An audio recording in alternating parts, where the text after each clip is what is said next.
You can trust that I'm not going to have some fake take. I'm going to give it to you like I believe it.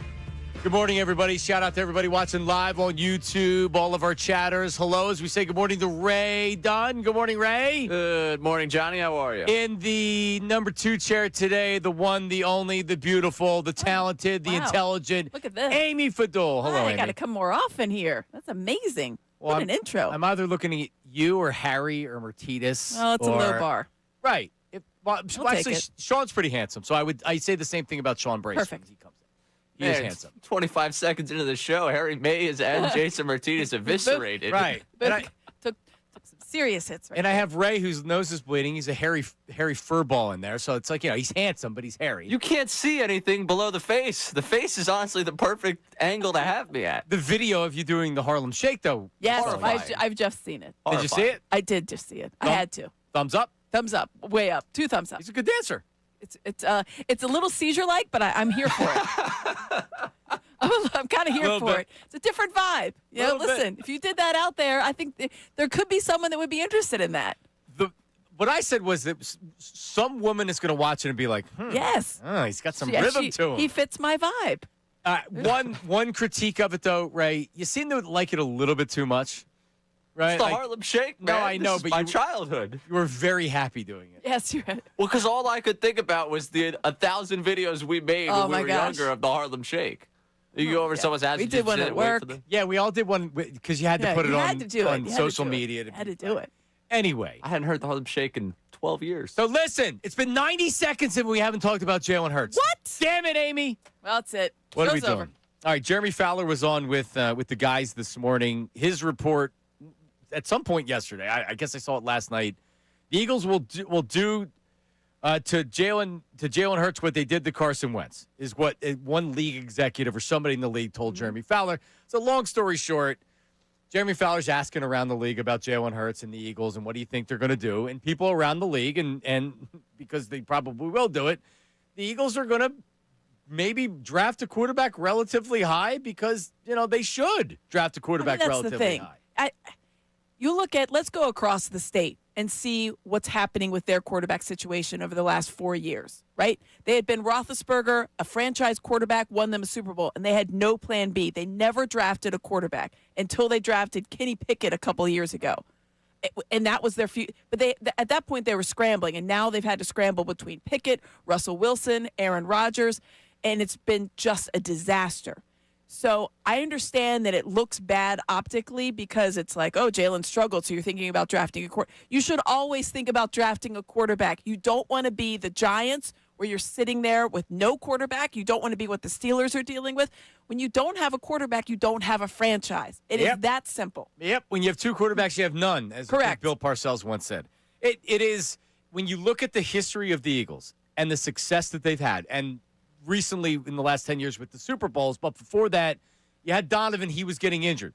They drafted Kevin Cobb because he was getting too injured too frequently. So they used the second-round draft pick on Kevin Cobb. Then Kevin Cobb became the future quarterback. They moved on from Donovan. Mm-hmm. They got Michael Vick in case it didn't work out with Kevin Cobb. Michael Vick became the starting quarterback. Nick Foles, when he came back, they always knew they needed and they prioritized having more than one quarterback. And look at the success they've had with it. Nick Foles wins the Super Bowl when Carson Wentz gets injured. Carson Wentz then becomes the starter, and Jalen Hurts gets drafted. They win a Super Bowl after Carson Wentz is gone because they drafted Jalen Hurts. Tanner McKee may end up being the successor to Jalen Hurts. But if Tanner McKee's not, next year is his final year of his contract. Who's the backup quarterback? Yeah, and that's the thing. You have to make these considerations because of this. It's not a one-year league. These are 5-year decisions. Right. You're right. Optically, it looks like. It looks like, you're panicking. Oh, my God. They're already moving on from Jalen Hurts. If Jalen Hurts had an above-average year this year, they're looking 2 years ahead and saying, okay, do we try to trade Tanner McKee this offseason? Just maybe we can get a second-round draft pick for him. But we need to draft his successor. Because when you spend as much money as the Eagles do, you need to save money in certain spots. That's why Tyler Steen is starting at right guard, and they didn't spend $10 million on Becton. And the backup quarterback, Tanner McKee's making rookie money. Yep. Which isn't a lot. You go out and you pay Mariota $8 million or another backup a lot of money, you're paying them a lot of money. They can't afford to do that. So then this has been what they've done. A.J. Philly, they drafted A.J. Philly to develop, and they traded him, right? So this is really like, I'm not going to say it's not a nothing burger because I do believe the Eagles are concerned about Jalen Hurts' play. Absolutely. And they should be, by the way. They should be. I mean, 4 interceptions. Yeah, he's played. But so here's the question, right? And a lot's being talked about with Jalen Hurts. We know that. He's the quarterback. He's making $50 million a year or whatever. Like, except Kevin Patullo, it seems like the buck starts and stops with him. Jalen Hurts really, for me, it starts and stops with him. Is he playing poorly enough to where you're already strongly looking at what could be next year? They're not doing it this year.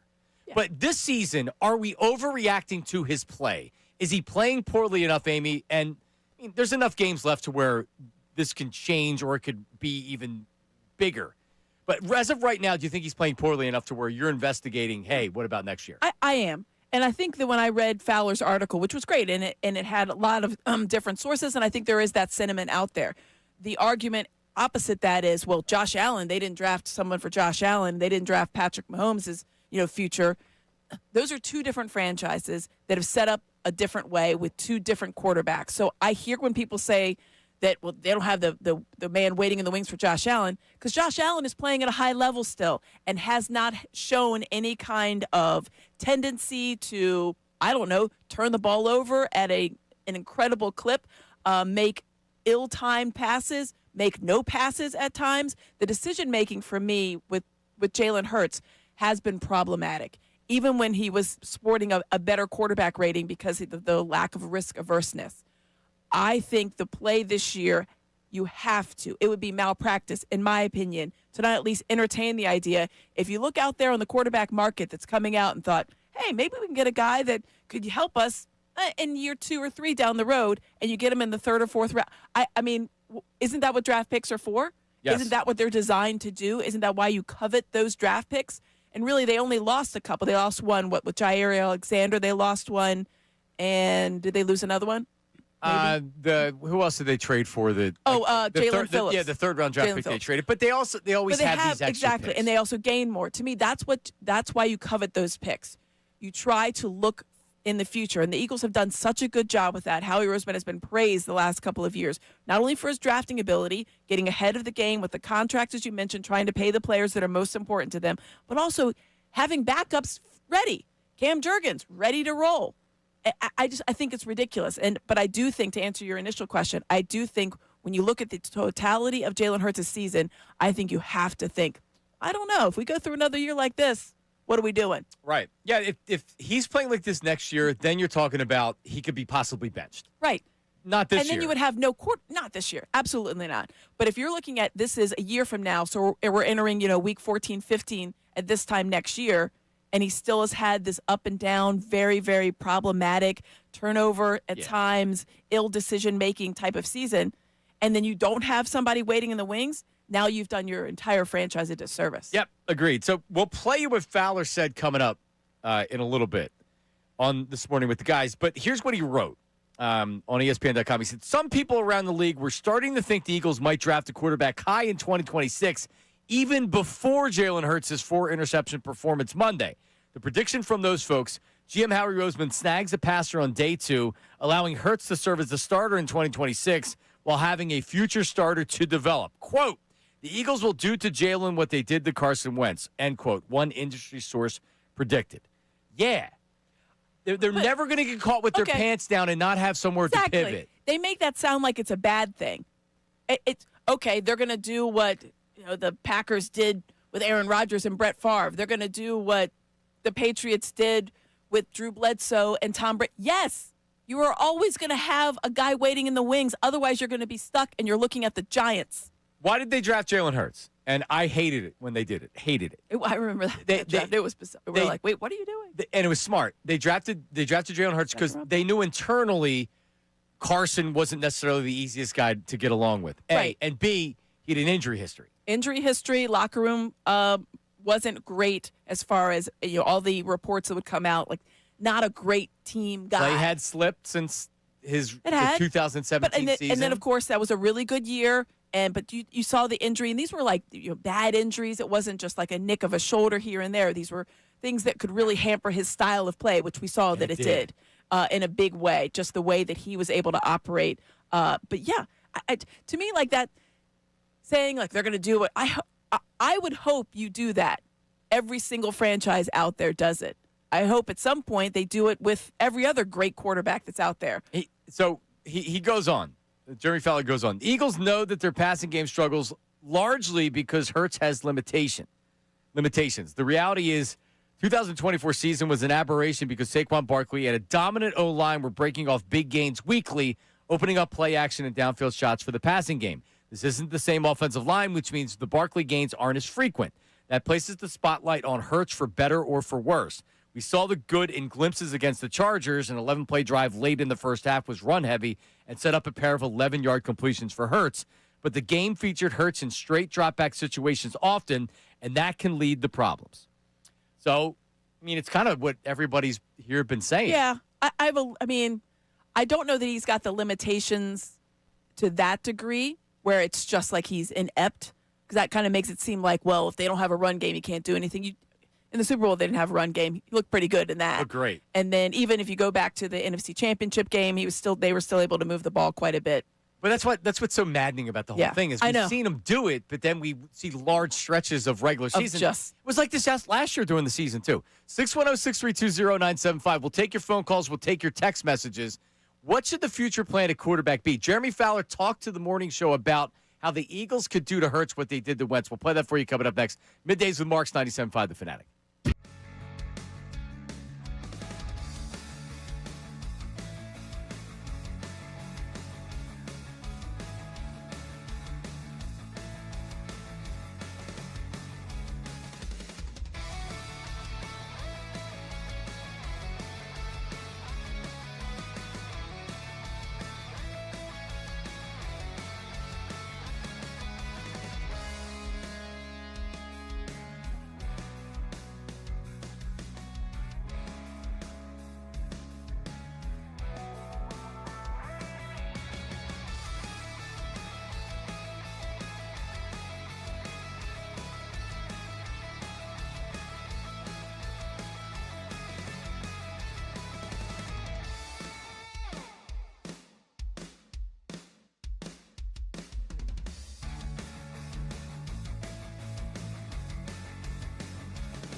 the Eagles and about the offense situations and the struggles there. It came up a few times that more just so predictions from people, whether it's from teams or industry sources or, hey, there could be a situation where, or at least I predict that the Eagles will end up drafting a quarterback somewhere. Maybe they do what they did with the Carson Wentz to Jalen Hurts handoff years ago, where they draft somebody in the second round, like day 2. That would be there's a blueprint for that Howie Roseman has shown that could pay off again. Doesn't mean that Jalen Hurts will be replaced. Maybe he wouldn't be replaced at all. That it just, in that scenario, you'd get somebody else in there that you can groom as a potential starter down the road, and Jalen would obviously be the starter in 2026 to begin the year.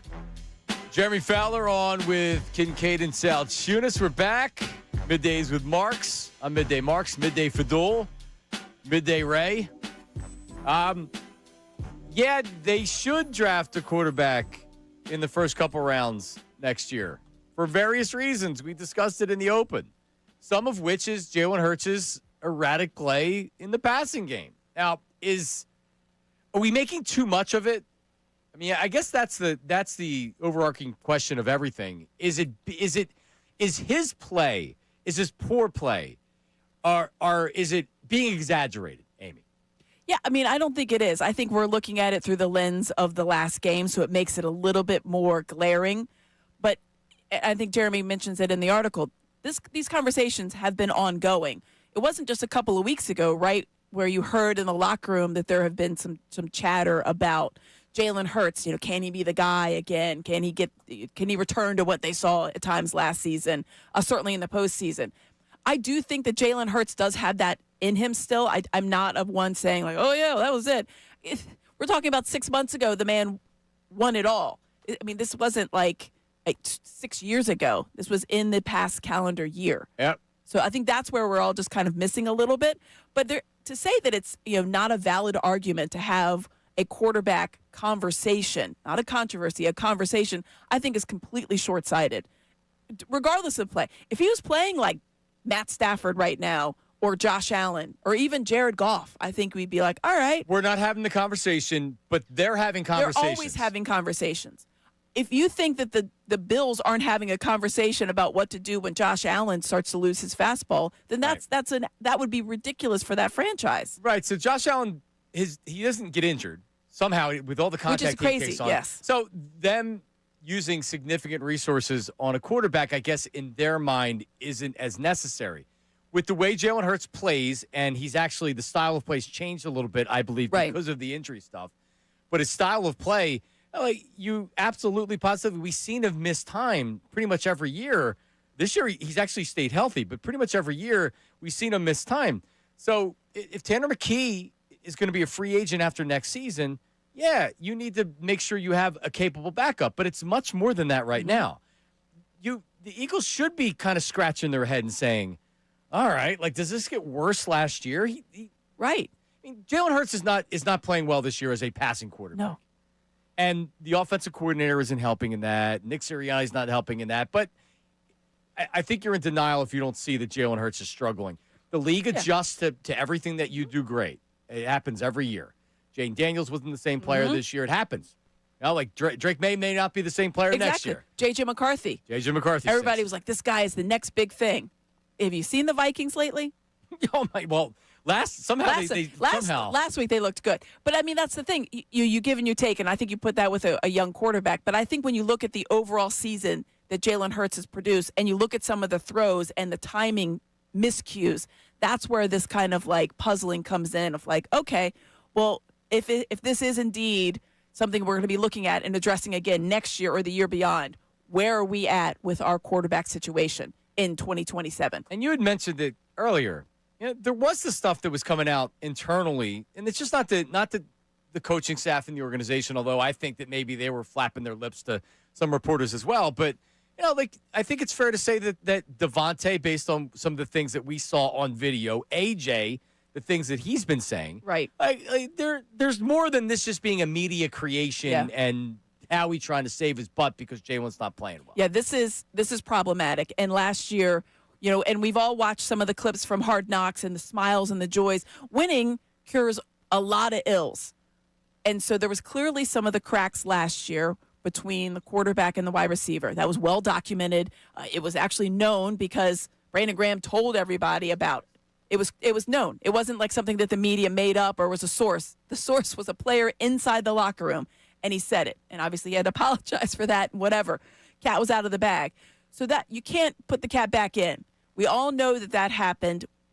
You can work through it all you want, but everybody knows when certain things happen in a friendship, there's certain things you don't get over. Whatever it was, we'll never know. Someone I think I was on last week or 2 weeks ago, and someone was like, will we ever know? I'm like, no, because there's 3 sides to every story. There's going to be AJ's side, there's Jalen's side, and then there's what actually happened. And there may not have actually been one thing. It just might be like... And it doesn't matter at the end of the day. It really doesn't matter. I don't care what it was.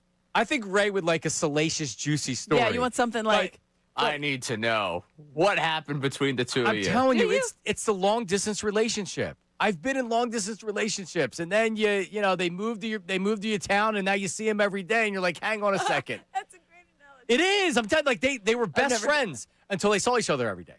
It's like, oh, wait a minute. I actually don't like you all the time. Maybe there was something salacious. I don't like you. I said, like, I'm done. It doesn't matter. Yeah, it doesn't matter to me. But that is something that, last year, the Super Bowl, you didn't need to address it to the degree because it was not detrimental to your season. You won the Super Bowl. Right. You were the Super Bowl MVP. You don't need to address anything. Nope. Who cares? Nope. That's water under the bridge. But I think that bridge is obviously very, very broken right now. All right. What do we got on the text board, Raymond? All right, dealer's choice. You want the McKee text or do you want the Jalen's got a shot text?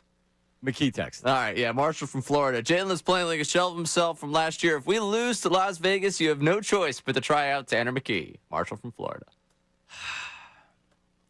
I mean, that to me is a little egregious, but I will admit, and I think if people really thought about it, at the half of the Chargers game, you thought about it. Well, you know what I thought about it. He's playing poor enough to be benched. Yeah, you thought about it. If that was next year, he's benched. Yeah, I was like, it's never going to happen. I don't want it to happen. I think Jalen Hurts is going to be able to turn it around. I do believe in Jalen Hurts. I think that he is a good quarterback. I think he does have that in him. But I did think about it at halftime of the Chargers game because it was such a bad half. If they didn't win the Super Bowl the previous year, if he's not Super Bowl MVP. If we're just coming off 2023. He gets benched. No, he does. He gets benched. He was playing poorly enough to get benched. You blame the offense coordinator all you want. I'm all for blaming everybody, including the head coach. Like, what else do we have, Ray? We'll keep it with the Tanner McKee train here. Yeah. Rick from Northeast Philly, who once famously texted the text line saying, I should be the offensive coordinator, says they're going to draft a quarterback in round 2 or 3 next year and try to make Jalen get better or have the exit plan. They're also going to hire Frank Reich as the assistant head coach, offensive coordinator next year. See Jalen in college. Why did Saban replace him with Tua? Yeah, it's a good point. That's a very good point. 610-632-0975. That's the text line. That's the phone line. All right, while we're looking to the future, Mina Kimes talked about the one focus that the Eagles need to have this offseason if Jalen Hurts is to continue with the team's quarterback. I also have a thought on Nick Sirianni's role in all of this as well. It is Middays with Marks, 97.5 The Fanatic. Now on 97.5 The Fanatic Sports Update. Trying to turn around. I'm Ray Dunn with this Fanatic Sports Update. The Eagles get back to work yesterday, trying to get ready to end a 3-game losing skid against the Raiders on Sunday. Nick Sirianni met with the media yesterday, tried to look at what was encouraging from a rather discouraging loss to the Chargers. Never want the turnovers, but he did some really good things. I think there's a lot of good things on offense. We were able to move the football against a really good defense. Now, we didn't finish drives, and we turned the ball over, but there was a lot to be encouraged by. We need to cut down the turnovers and need to actually finish the drives. That would be what would be encouraging for the rest of the city watching this team. Hopefully you see that on Sunday against the Raiders. We'll talk to James Palmer coming up at 10:40 about everything going on with the Birds and around the NFL. As for Major League Baseball, winter meetings continue. Obviously, the story this week for the Phillies was Kyle Schwarber getting the 5-year, $150 million contract. The reports are that offer is out for JT Realmuto, a 2-year deal potentially for him. He's still mulling his options. Of course, Thompson got that contract extension. Tonight, the Flyers get the Golden Knights. You'll be able to listen to that one right here on The Fanatic. This update is brought to you by Super Sure. Do you own a small business? You need to hear this seismic shift is coming. It's time to get Super Sure. Not kind of sure, not pretty sure, but Super Sure. Coming soon. I'm Ray Dunn, your home for the Sixers, Flyers, the best Birds talk in town. 97.5 The Fanatic and 97.5thefanatic.com.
that your quarterback has to be paired with a good run game to have success because of the way he sees the field and your need to get single high coverages. This entire offseason has to be about making sure you can run the football in 2026. You will not be successful unless you can run the football. Mina Kimes, I'm assuming on ESPN. Yeah, I think it was either her podcast or Solak's podcast. They had a whole good segment on Hurts and what this offense needs. Yeah, I mean, isn't that a problem? If you need to have this dominant run game to protect the quarterback, isn't that a problem? You know, I'm not telling you that she's wrong in what she's saying, 'cause she's not. We saw it last year. Isn't that a problem? If you have to rely, I mean, if you have to rely on having this great running game, isn't that telling you all you need to know about the quarterback? Yeah. I mean, I'm sorry. I like Jalen Hurts. He's a Super Bowl MVP. I don't want to be in this position saying this stuff. He played, for whatever reason, it drives you crazy. In the biggest games of his life, he plays better. He outplays Pat Mahomes as a passer. But then he struggles during the regular season to just do basic quarterback functions. I mean, it's crazy. It's crazy. Let me ask you this. Are the Eagles closer to missing the playoffs or making the Super Bowl? Ooh, wow. Ray? Think about it. Are the Eagles closer to missing the playoffs, which is not crazy, or making the Super Bowl? You'll throw it out there to the live chatters and the text board as well. 610-632-0975. I'd say that this is the easy one. They're closer to missing the playoffs than making a Super Bowl. Because I have another follow-up after you're forced to answer this. Because the follow-up would be closer to missing the playoffs or making the NFC Championship game. Yeah, I was going to lean towards making the Super Bowl because I just don't see an avenue of them missing the playoffs. But I obviously am blind. Do you want me to take you on that drive? Yes, I do. There's all kinds of turns that I'm missing. I'm just steamrolling straight through. There's red flags. There's cones out, and I don't care about those cones. I know it's impossible for anybody to believe that they will lose to the Raiders, especially with this defense, and I get it. Right. Totally get it. And that's the difference between this year and 2023. But we said the same thing about that disgusting, stinky Cardinal team 2 years ago. And would they score in the second half? We learned yesterday, Ray? A ton of points. They were down 25 or something? Yeah, they were down big time in that game. They came back and they won in the second half. So even with them, you have to beat. The only reason why anybody has any faith this team's making the playoffs is they have one of the easiest schedules in the last 4 games. Even if you chalk up the Bills game to a loss at the Bills, that's a loss. Right. I don't think they're bringing Daniels back for Washington. That means you're facing Mariota twice. And then, are they really going to be putting the foot on the gas to try to get a win? Because you're talking about draft position. So they're not going to win a game the final week of the season. We're talking disaster paths here. Kenny Pickett, Marcus Mariota. Oh, the ghosts of Christmases past. Right, and the whole talk about backup quarterbacks, the bad backups in the last couple of years are the ones that crush you. Kenny Pickett revenge game on Sunday. I mean, tiny hands. No way. Yeah, two gloves Pickett's not beating you. In this cold weather, too, you know? That's true. All right, so you say making the Super Bowl than missing the playoffs. I don't see them missing the playoffs. So I guess I have to go with door number 2. You see them making the Super Bowl? No, absolutely not. I don't see that. Unless my eyes are shut and I'm living in an alternate reality, no. But I can't see. So if I had to choose and everybody else is in this and somehow all the other teams pass away, then the Eagles have an avenue. Ray? They're closer to making the Super Bowl. I know, it is such a terrible choice. Don't you love how his voice cracks whenever he's saying something? It's like it's a lie. He does not believe it. If you ever committed a crime, Ray, I'm sure it was easy for your parents to sniff you out when you did something wrong. I never did anything wrong. Of course. You're like, sure. making the Super Bowl. That's not my beer. Right. No, I don't know how that got there. How that got there. Right. Come on, you know it's the playoff, missing the playoffs. You're getting nervous because you have to walk to work with Harry now. Well, that's the thing. I think my judgment's been clouded. Yes. My desire not to walk in freezing weather for multiple hours to show up to my job is really clouding my judgment on whether or not I think this team can miss the playoffs. It's that concern that somehow I said something I thought was 100%, throwaway comment that's now going to ruin my life. Yeah, but I mean, Ray, talking about we don't live in Alaska. You can dress for the walk. Yeah, I could. If it was 10, if it was a forecast of 10 degrees that day, we'd still make you walk. But still, Right. that's not. Yeah, but that's not. It's probably not going to happen. It's not likely to happen. Right. It's probably not going to happen. So I'm going down the path of it's probably not going to happen. Super Bowl is not going to happen. Okay. Both of them aren't going to happen. Is it more likely to be they make the postseason and win a game, which means they were closer to the Super Bowl than they were to miss the playoffs? Yes. I'm going down that line. Then I don't need to ask you closer to missing the playoffs or making the NFC Championship game because they need to win 2 playoff games. Then it becomes about matchups. All right, you're the number 3 seed. I would have to look to see who you'd be playing, but you'd be getting at least one home playoff game. Yes. So they're going to be favored in that game. One would think. Most likely, depending on who you're playing. You never know.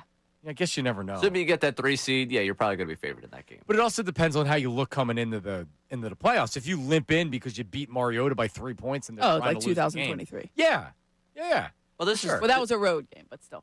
This is the important week for everyone to kind of get on the record about all this because there is a world where they win 3 of the last 4. They look good in the last month of the season against bad teams. And it's like, oh, yeah, we all sit there the first week of the playoffs like, yeah. They figured it out. I can't sit here and say they figured it out against the Raiders, Commanders twice. All right, so right now they would play the Niners. They may not be favored in that game. I mean, Depending on how they play down the stretch, the Niners have more wins than you. I would take the Eagles right now. I would take the Eagles in that game. As bad as I Obviously, feel.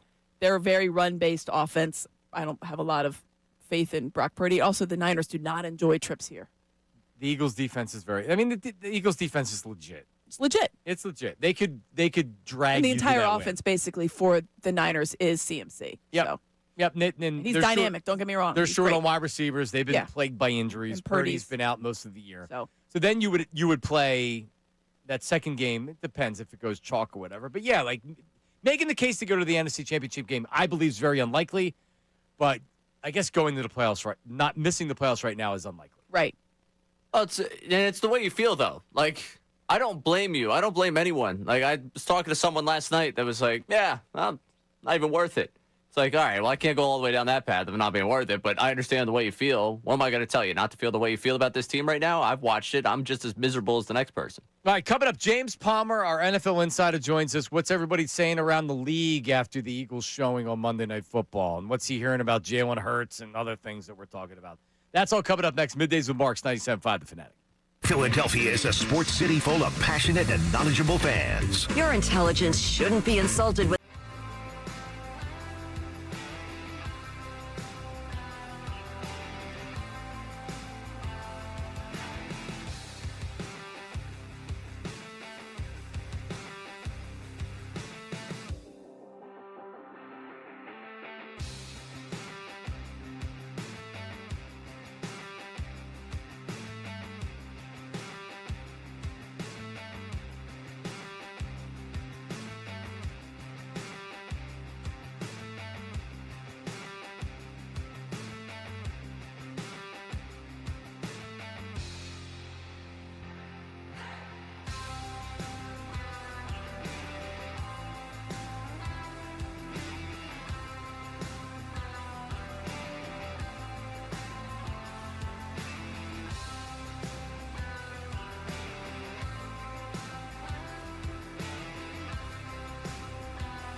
wonder when I was looking through the one-hit wonders. Yesterday we did one-hit wonder Wednesday. Yeah, I love that. Which led to the Harlem Shake. That's Yes. how we did the Harlem Shake. That I didn't know, but I love the one-hit wonder. I tuned in for a couple different ones of those. Yeah, we should just do that every day. This is great. That's a great song. One-hit wonders.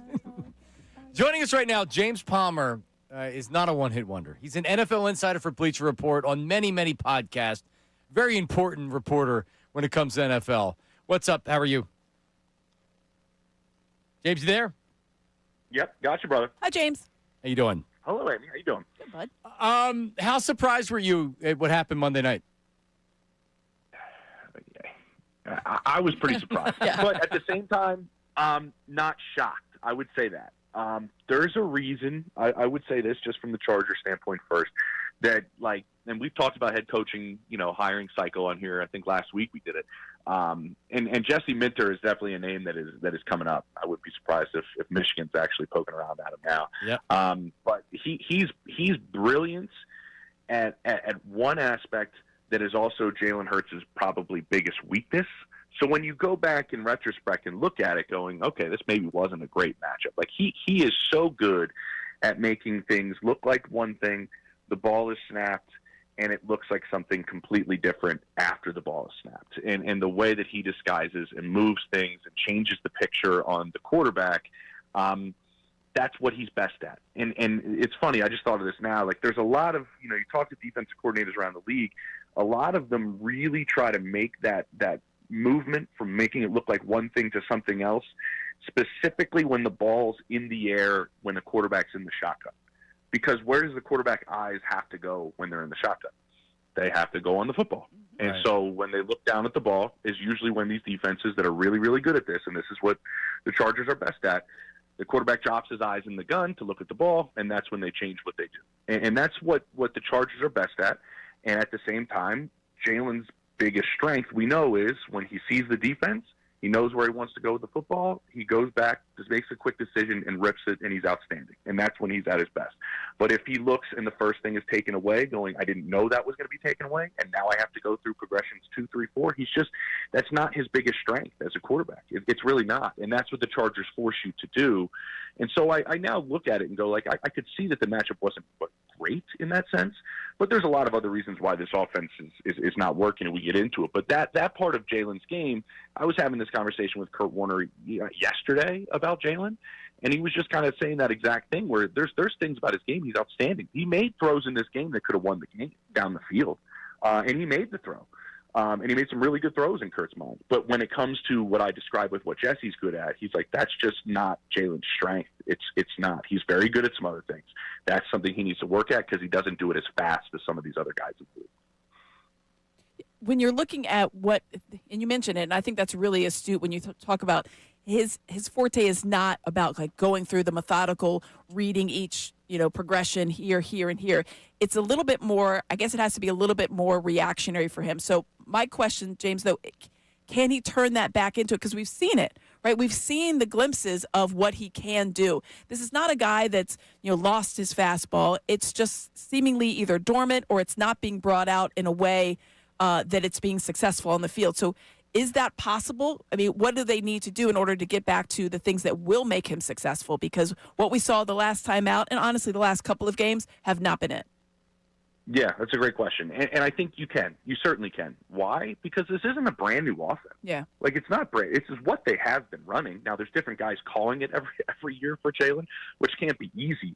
But at the same time, it's essentially Nick's offense. And we've seen it play at a high level. We've seen it win. We've seen it absolutely destroy the Chiefs in the Super Bowl. We've seen them go on runs with the way it is. It is simple. It has simple concepts when I talk to people around the league. But I've talked to enough people that say you can still win with simple. There's simple offenses in this league. They're not the only ones.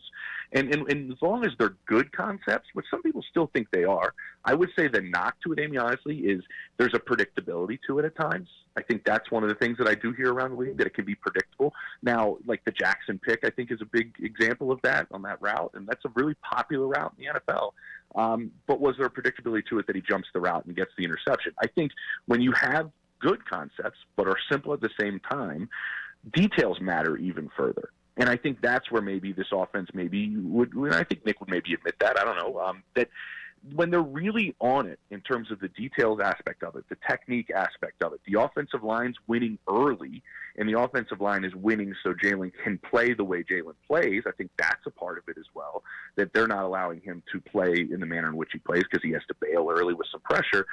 Then they can get back to it. I think it falls not just on Jalen. I think that falls on everybody in terms of when I ask around, it's the details and it's the technique and all of it being, on the same page and really honed in. Simple concepts can be really, really good. And we've seen that with this. And so there is a track record of it having success. They just need to get back to that. Talking to the James Palmer, NFL insider. So, and we know this, obviously, James, because we follow the Eagles every day.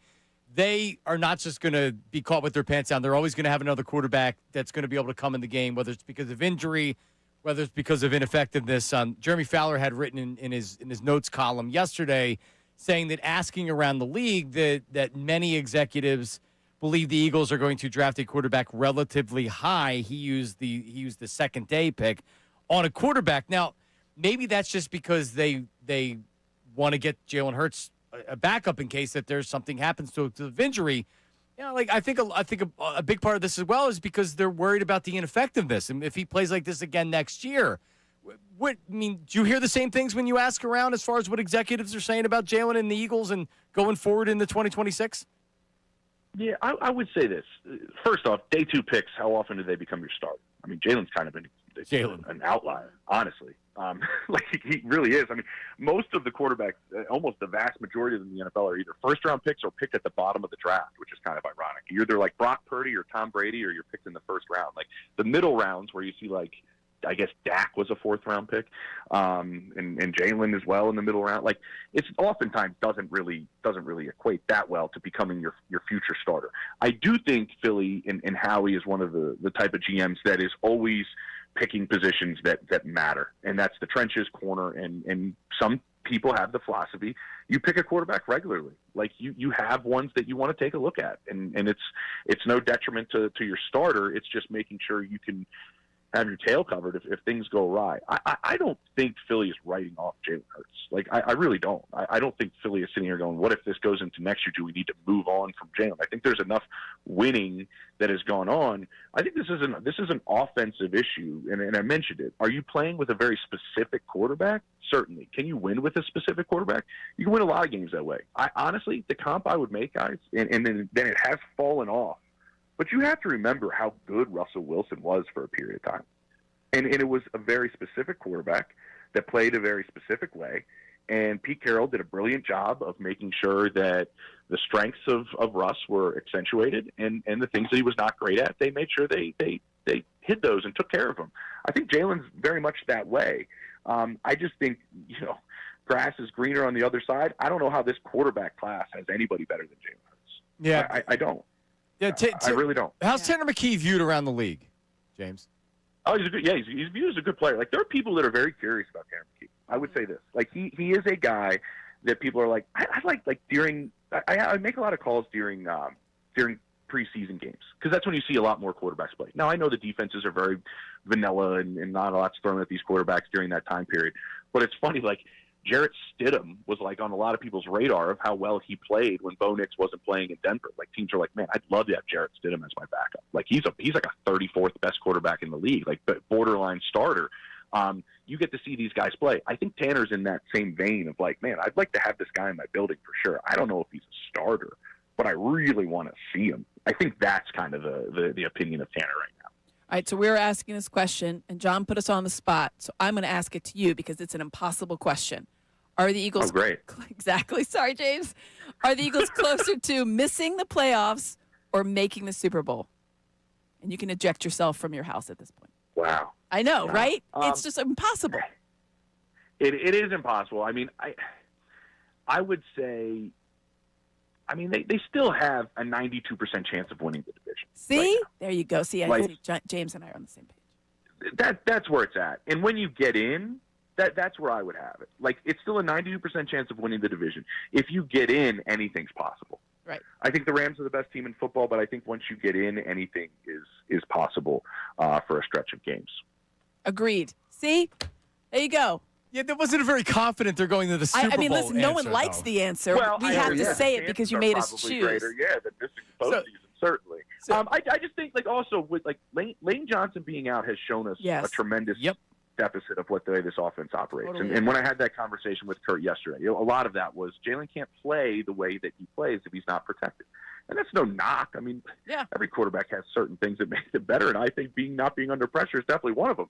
And so I do think that's part of this. And Lane can come back, and they can go.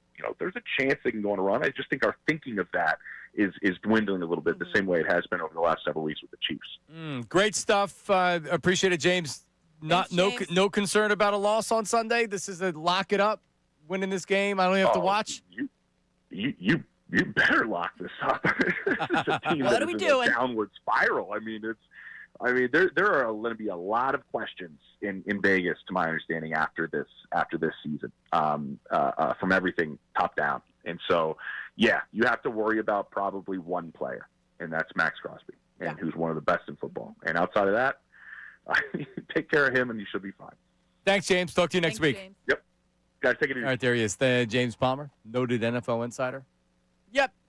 Yeah, so, I mean, you're not losing to even me, who is less confident than most, you're not losing to the Raiders. And then when you talk about the Commanders, they'd be crazy to put Daniels back in, right? Yeah, I saw the report. There was no structural damage. I'm like, okay, well, you know how you can guarantee there's not going to be? Yeah. Is you don't play the gentleman anymore. Yeah, and, I mean, honestly, if I'm the organization, I want the highest draft pick possible. Correct. A young player. One of them, outside of Jaden Daniels, would be nice. Right. So you're not trying to. They're an older team. Yeah, you're not trying to win one of those games. Maybe, and I know the football mentality is you don't tank, but the organization they have to be in cahoots together. Just like, remember Doug tried to screw it up? Oh, yes. And then he pulled Jalen Hurts. It was like he got the memo. Oh, that's right. We're wait a minute. We're not trying to win this game. Just kidding. So bad. Nate Sudfeld is a stud. All right. Sal Pat wanted a congressional hearing over it. Legitimately. He was so mad. There was a large, I shouldn't say large, but there was a loud contingent about like Nate Sudfeld as an NFL quarterback. Oh, my God. That was hilarious. Yeah. What, we're talking about backup quarterbacks? Yeah. No. Tanner McKee. Come on down. I think James had a really an interesting insight because when he was talking with some of the front offices and different, they talked about Tanner McKee because you asked him about like what do people think about him. I think that is an interesting player for a lot of teams because while you haven't seen him against actual defenses, he has so many of the tangible qualities that you would look for in a quarterback. His metrics measure out to something you're like, hey, I wouldn't mind seeing what he looks like in an actual training camp. Because what you've seen so far in the preseason Seems and limited like action, works good. He throws to spots. He's a rhythm passer. He gets the ball out of his hand. And more realistic. But then when he plays 2 games in a row and defenses are like, all right, well, here's how we beat him. That's the thing. You need to see if he can, transition, between one year to the next and actually people figuring him out. All right, we're gonna pivot to the Phillies. I want to make me feel good. Halle Berry once said that. I want to feel better about the world. Let's go to the Phillies. Are people not feeling great about the Phillies? Kyle Schwarber met with the media yesterday about his love for Philadelphia. We'll play that and discuss some of the other Phillies issues. It is Middays with Marks, 97.5 The Fanatic. Now on 97.5 The Fanatic Sports Update. Another week, another update. I'm telling you that they're looking for answers. I'm Ray Dunn with this Fanatic Sports Update. The Birds, 3 consecutive losses following the loss out in L.A. against the Chargers earlier this week. They're trying to put an end to that losing skid against the Raiders on Sunday. Nick Sirianni met with the media yesterday, and part of what he had to say was that it was an uncharacteristic game for 2 of the team stars. Obviously uncharacteristic of AJ to have drops, just like we've talked about with Jalen, uncharacteristic interceptions as well, for both parties. So we'll go through that today. We'll have our conversations in here about it.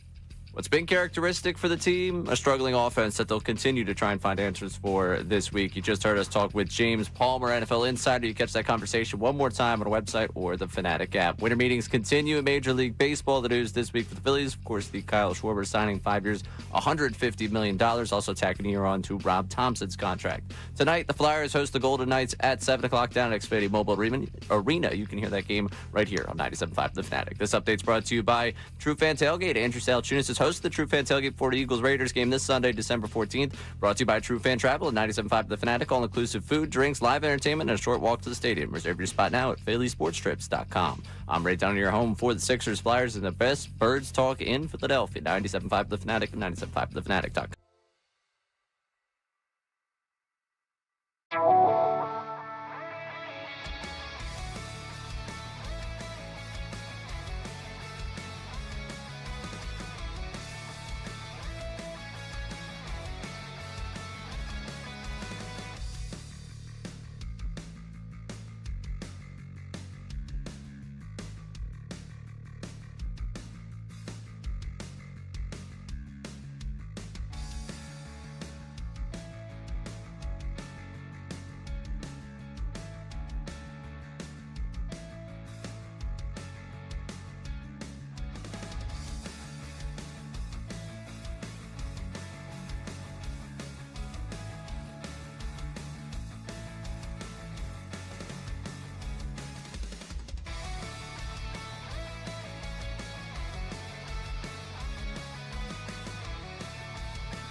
Sixers tickets on the line for this. We'll explain shortly before we're going on. It's a fun segment we have right there.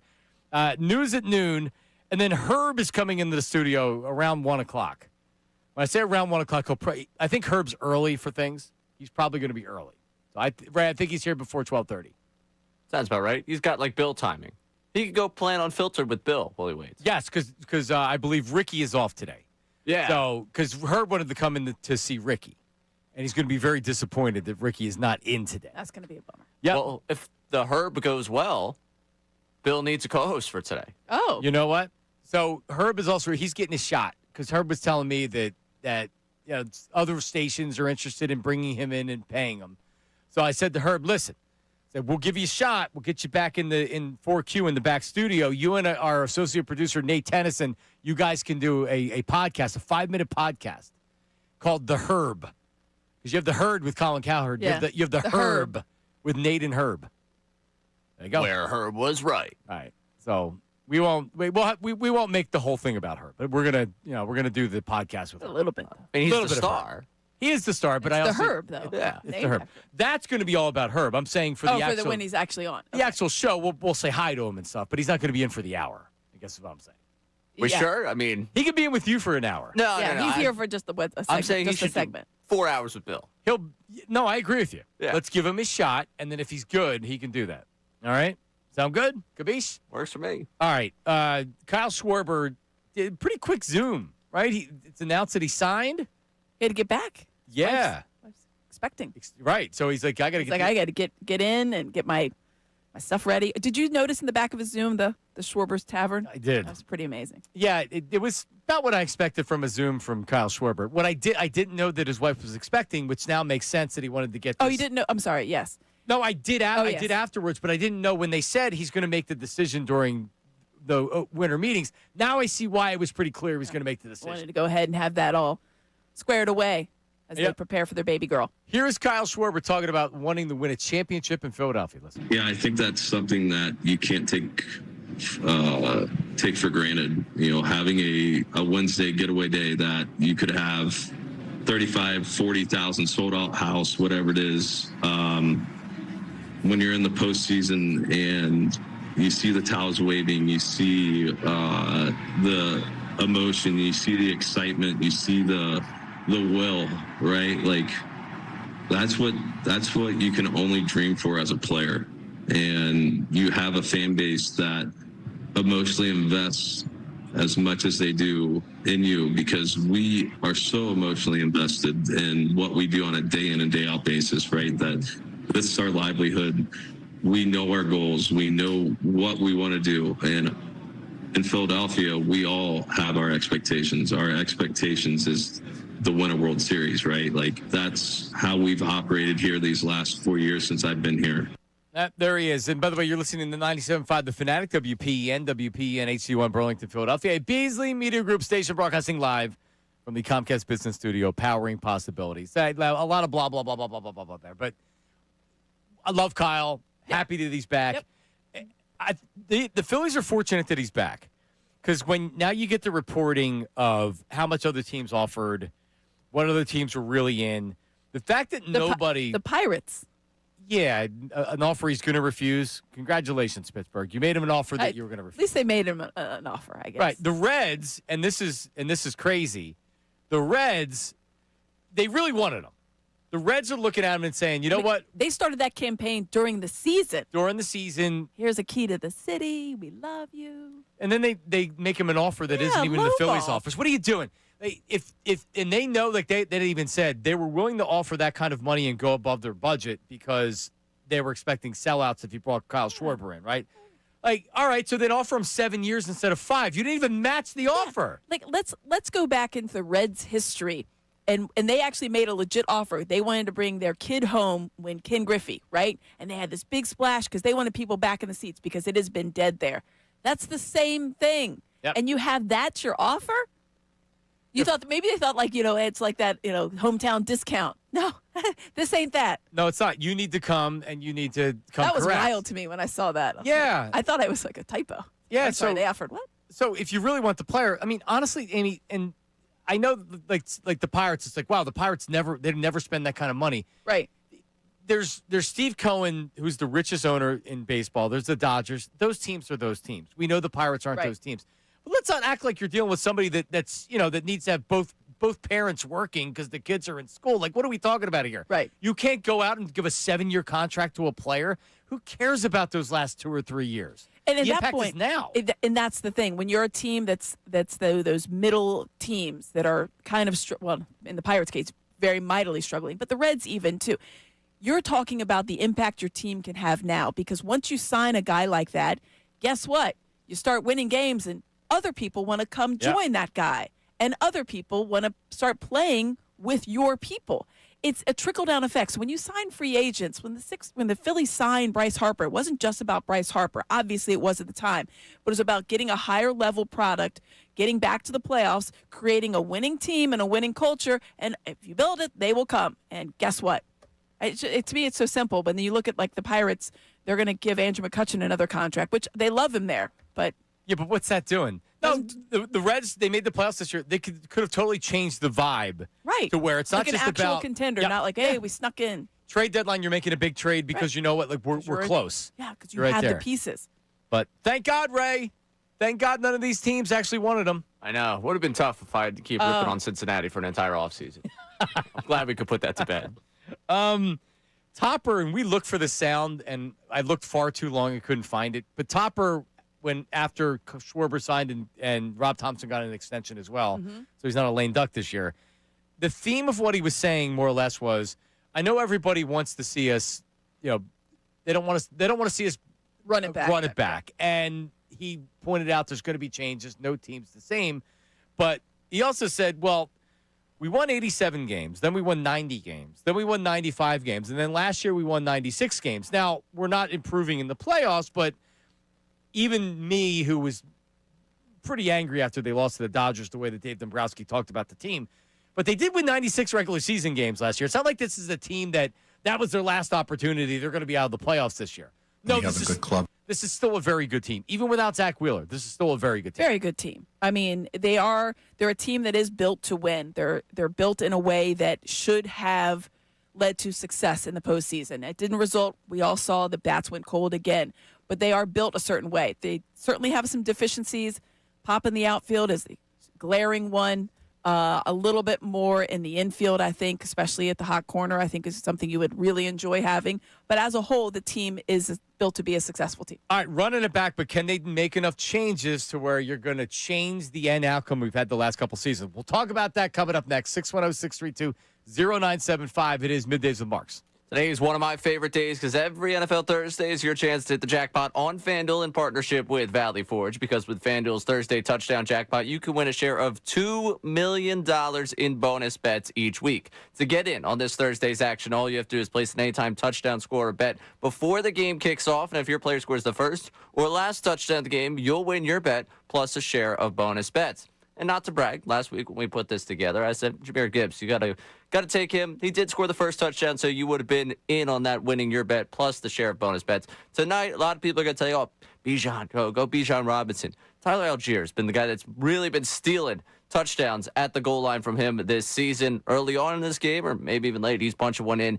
that first or last touchdown to help you win your bet plus a share of bonus bets. And all you have to do is visit FanDuel.com/endzone. That's FanDuel.com/endzone for your chance to win a share of $2 million in bonus bets. Play your game with FanDuel, an official sports betting partner of the NFL. 21 plus and present in Pennsylvania. Opt-in must apply profit boost token on select market. Prize pool will be split equally among all eligible participants who made the correct first or last TD pick. Bonus issued as non-withdrawable bonus bets, which expire 21 days after receipt. Restrictions apply. See terms at sportsbook.fanduel.com. Gambling problem? Call 1-800-GAMBLER. The Dunks.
Hi, I'm Happy Ray holiday. Dunn from Middays with Marks, and I want you to have a very happy holiday. I think Thanks instead for of just like, listening. hi, see if you can find But see, me. I don't think you need to say for midday with Mark. So you're just Ray. you're just well known. You're Ray. I feel like I still got to give the credentials. I feel like that's, Well, it is the show that you're on. yeah. Okay.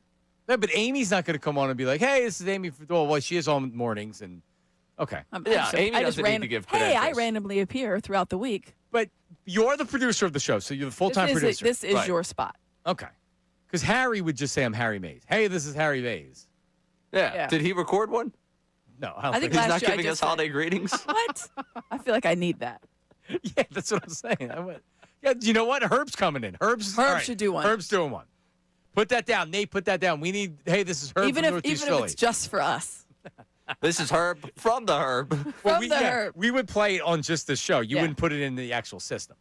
You would just. I think it'd be funny to have it play on like Unfiltered, just out of nowhere Yeah. without them Oh, knowing. I'm sure Scott would Like be. a lead-in? Yeah, Yeah. Scott would be fine with that. Yeah. Yeah, that's right up his alley. Right up his alley. Speaking of that, coming up at about 10 minutes from now, Casey Boy from the Preston and Steve Show is going to join us. We're playing for a pair of 76ers tickets to the Pacers. And the game's Friday, so what's today? Today, Wednesday or Thursday? I don't remember. Thursday. Today's Thursday. Oh, my God, we have one more day after this? Tomorrow. Yeah. So it's tomorrow. If you can't go to the game tomorrow, don't try to win.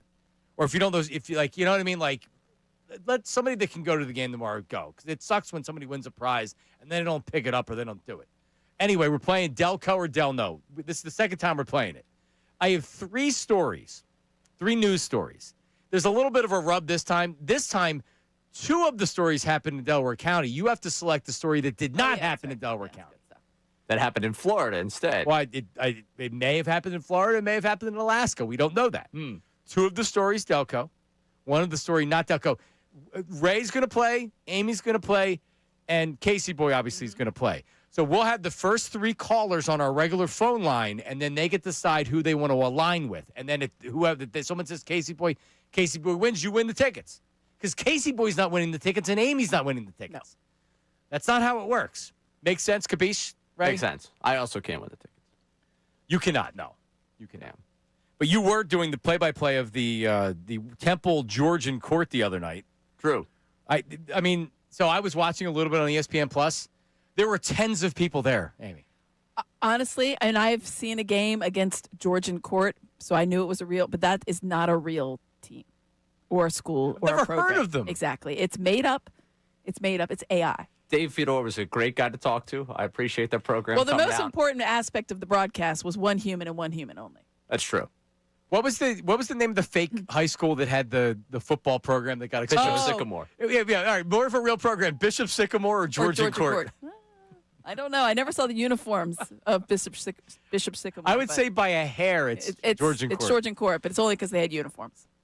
The coach was a delight to Dump talk was there. to, and I wish them absolutely all the That best coach, coming up this season. He literally went back and just he had that one of those suits you just pull off at one time. He did not. That was not. You know what I mean? He is a villain from Scooby Doo. That is not real. That is not a real team. A great gentleman. I'm sure he was when he sells insurance the rest of the week. There you go. Wow. There you go. All right. It's well, not a real team. I've never heard of him. All right. I had to There's Google going to it. be a Georgian Court grad that's going to call in and be Right like, now, I'll be like, hey, man. Hey, I use my degree every day. Hey, Amy, how's Kentucky doing this Exactly. year? I took some serious. So I saw. I did the Big Five broadcast, the sidelines, all games on Right. last Saturday. So Jared McCain was there because he knows T.J. Power and he knows Devin Askew, who I believe is 29 years old at this point for Villanova. But he knows those guys, so he wanted to go to the game. And so I go over and I talking to him beforehand. We get him on camera, and then I'm just talking to him a little bit. And I'm just like, hey, I saw your game because he's a big Duke guy. Obviously, he went there.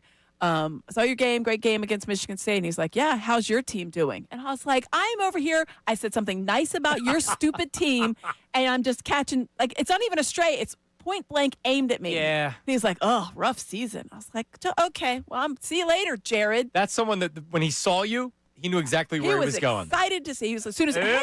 hey, I was like, Yep. okay, cool. There you He's a go. great guy. I love him. I gave him. You're right. It is a disaster. And if Kentucky loses to Rick Pitino, he'll fire their coach. They might. They might fire their coach. Let's get to Glenn in Wallingford. Glenn, I got about 2 minutes for you. Go ahead, buddy. Thanks for calling.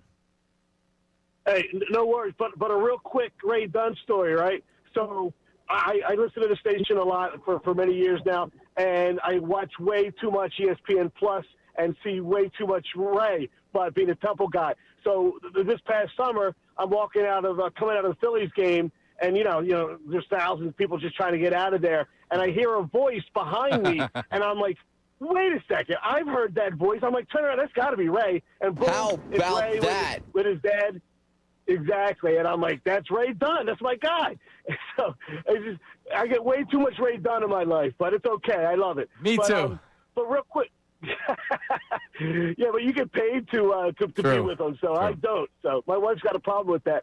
But you know, with the Eagles, it was so frustrating these last few weeks, and it just seems like they just got to kind of get their crap to get back to basics, right? I mean, I know that it's not. When I say basics, you know, you see some of the most successful quarterbacks run play. When Stafford and Goff, even Dak Prescott, when you see these guys run play action, they are so successful running the ball, sticking with it, and then running play action. They have guys wide open all over the place, and it just boggles my mind that we don't run that as much. Screen plays. I mean, you don't see us run hardly any screen plays. And these are like basic plays to kind of get the offense going, and we just don't do it, which is frustrating. And it's all not Jalen's fault. He had a horrible game, but there's plenty of blame to go around. But this is a get-right game, and if they don't look good winning by 17 or more this week, then I'm really going to be concerned, because all these other teams, at least, are good teams. This is not a good team coming up. So totally agree. That's kind of what I feel there. Love the show, guys. All right. I wonder if Glenn's wife likes Ray as much as Glenn does. Glenn's my guy. Glenn did absolutely just turn around like, Ray? And I was with my family, which is a lot less concerned. I had the Sixers game like a month ago where I was just yelling, giving the business to Desmond Bain from, you know, my cheap seats because he cares. And I had a father and son sitting next to me, and the father didn't say anything in the moment. He shot me a DM on Instagram afterwards because the people a couple rows in front of me heard the voice and were like, "Is that?" And he didn't want to bother me. I was like, "You should have." I was like, "I'm so sorry if your son heard anything that he shouldn't have heard." He's like, "No, you were clean. You were clean." Your voice was recognized, and the gentleman was too intimidated to say hello to you, so he sent you a DM. Correct. What? Because it was two people a couple rows in front of me recognized it was me, and they were like, "Ray, you're yelling at Desmond Bain like kind of. I didn't picture that as just your type of thing."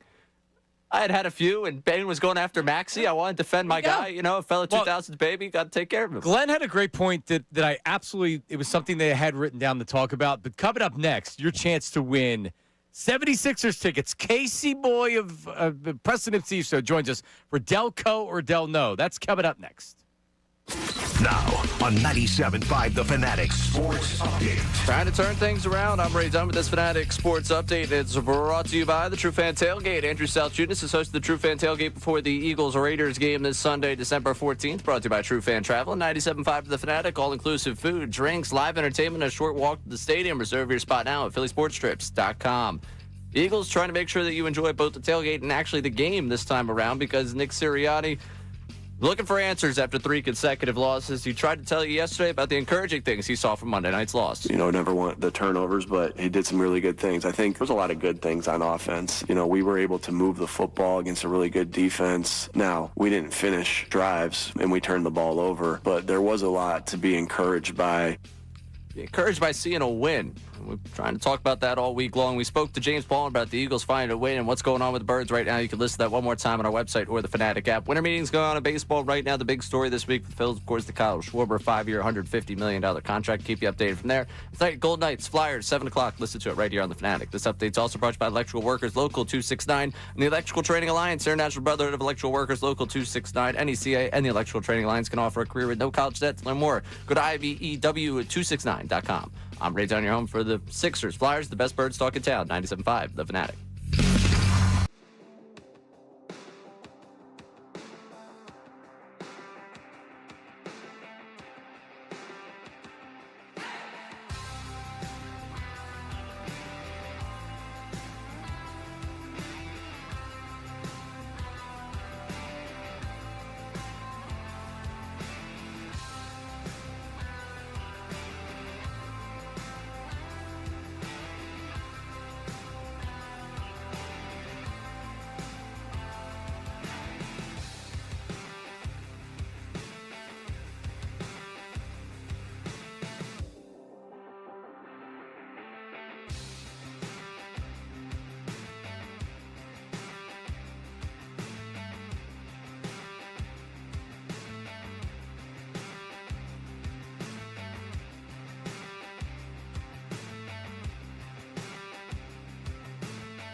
next week. So Well, I'm it's good to have glad back. you had me here because I want to talk about some stuff here. Well, I will say this. No. Hold on, let me get my papers out. I got my notes Yeah, here. where guys. We're going to play Delco and Del No. It's the first 3 callers at 610-632-0975. First 3. Caller 1, you'll get a choice. Who you're aligning yourself with. Casey Boy, Amy, Ray. Caller number 2 gets the pick, and then caller number 3 is what is the leftover. And we're also picking at the same time. Yes. Well, yeah. So Because there was the thing last time where We you didn't sort of wanna pick. informed Yeah. each other's decisions, Yeah, and I was kind like, of. oh, Yeah, this yeah. is You're quality- picking 2. I'm not going to pick that. quality control. Yeah, I'm exactly. like, Well all right, I done know by what I you. did wrong. I know what I did right. We corrected that. But before we get to that, it's people dial in, Casey. Yeah. Amy, and I got to admit it, Casey Boy, very early on in the season, wanted Patullo fired, was all over me about it. I was telling him to calm down, relax. Kellen Moore sucked last year, too. Yeah. And then Casey was the Giants game when you weren't on. Oh, Because you said you weren't going to watch. yeah. That's right. And so, but now I'm watching again, right? Because now I have to write sports for. I'm doing the sports report for our show, and so now I have to watch sports again. And so at least when I was watching on Monday night, I was trying to take the approach from an objective sports reporter's. Like, I am not going to have. I had no skin in the game. It's hard. It's Right, you don't want that almost knee-jerk impossible. reaction, though. But that last interception thrown, I actually laughed, and then I turned on Avengers: Infinity Wars, and I called it a day. And then I got to work the next morning, and I wrote the report, and that was that. But yeah, so here's the thing. Did they call you Scoop when you were being objective in writing the report? No. With the hat and the thing? No. Here's what I don't like. I don't like calling for people's jobs, right? Kevin Patullo has a family, right? He's got people that he has to provide for. And Nick Sirianni has people that he should be under the hot seat. He's the guy, you're the head coach. You need to make decisions that are best for the team, not for Kevin Patullo and his family. And I feel bad saying that, and I can't believe I'm saying that out loud to like tens of thousands of people right now. But there is a huge fan base right now that they're like suffering, you know. I'm with you with the your pain moves from this part of the body to that part of the body. It's Nick Sirianni and Jalen Hurts right now. It went from Patullo, Hurts. This last week it was Sirianni. Because if you're not calling plays, then guess what? You better get somebody that can call plays, or you better do it yourself. There was something that Sirianni had said last year that really kind of irked me. And he had made a bad decision in a game, and then he said he stood by that decision. And I was like, that's why you're not the guy for the job. I'm like, if you're going to stand by a bad decision. Yeah. You should, I would much rather you admit, that was the bad call. That was a bad decision, and I have to do better. But when you say something like, I stand by that bad decision. They almost all do it, though. Yeah. But you know who does it? Double down. Ray, Rob Thompson, if you say to Rob Thompson, last year in the divisional series you did this and it didn't work out, his answer will be, well, yeah, you always think about moves that don't make. And yeah, of course I'd think about doing something differently next time. Of course, because it didn't work. Yeah. Exactly. You're How do you standing by a not? decision that didn't work? Yeah. So anyway. what we had, and so I'm sorry because we're going to get to this thing, but Hurts's issue prior to that Bears game was that he was too risk averse, right? So he couldn't throw an accurate pass because he was too afraid of throwing it close to the defender. Then for some reason he's not.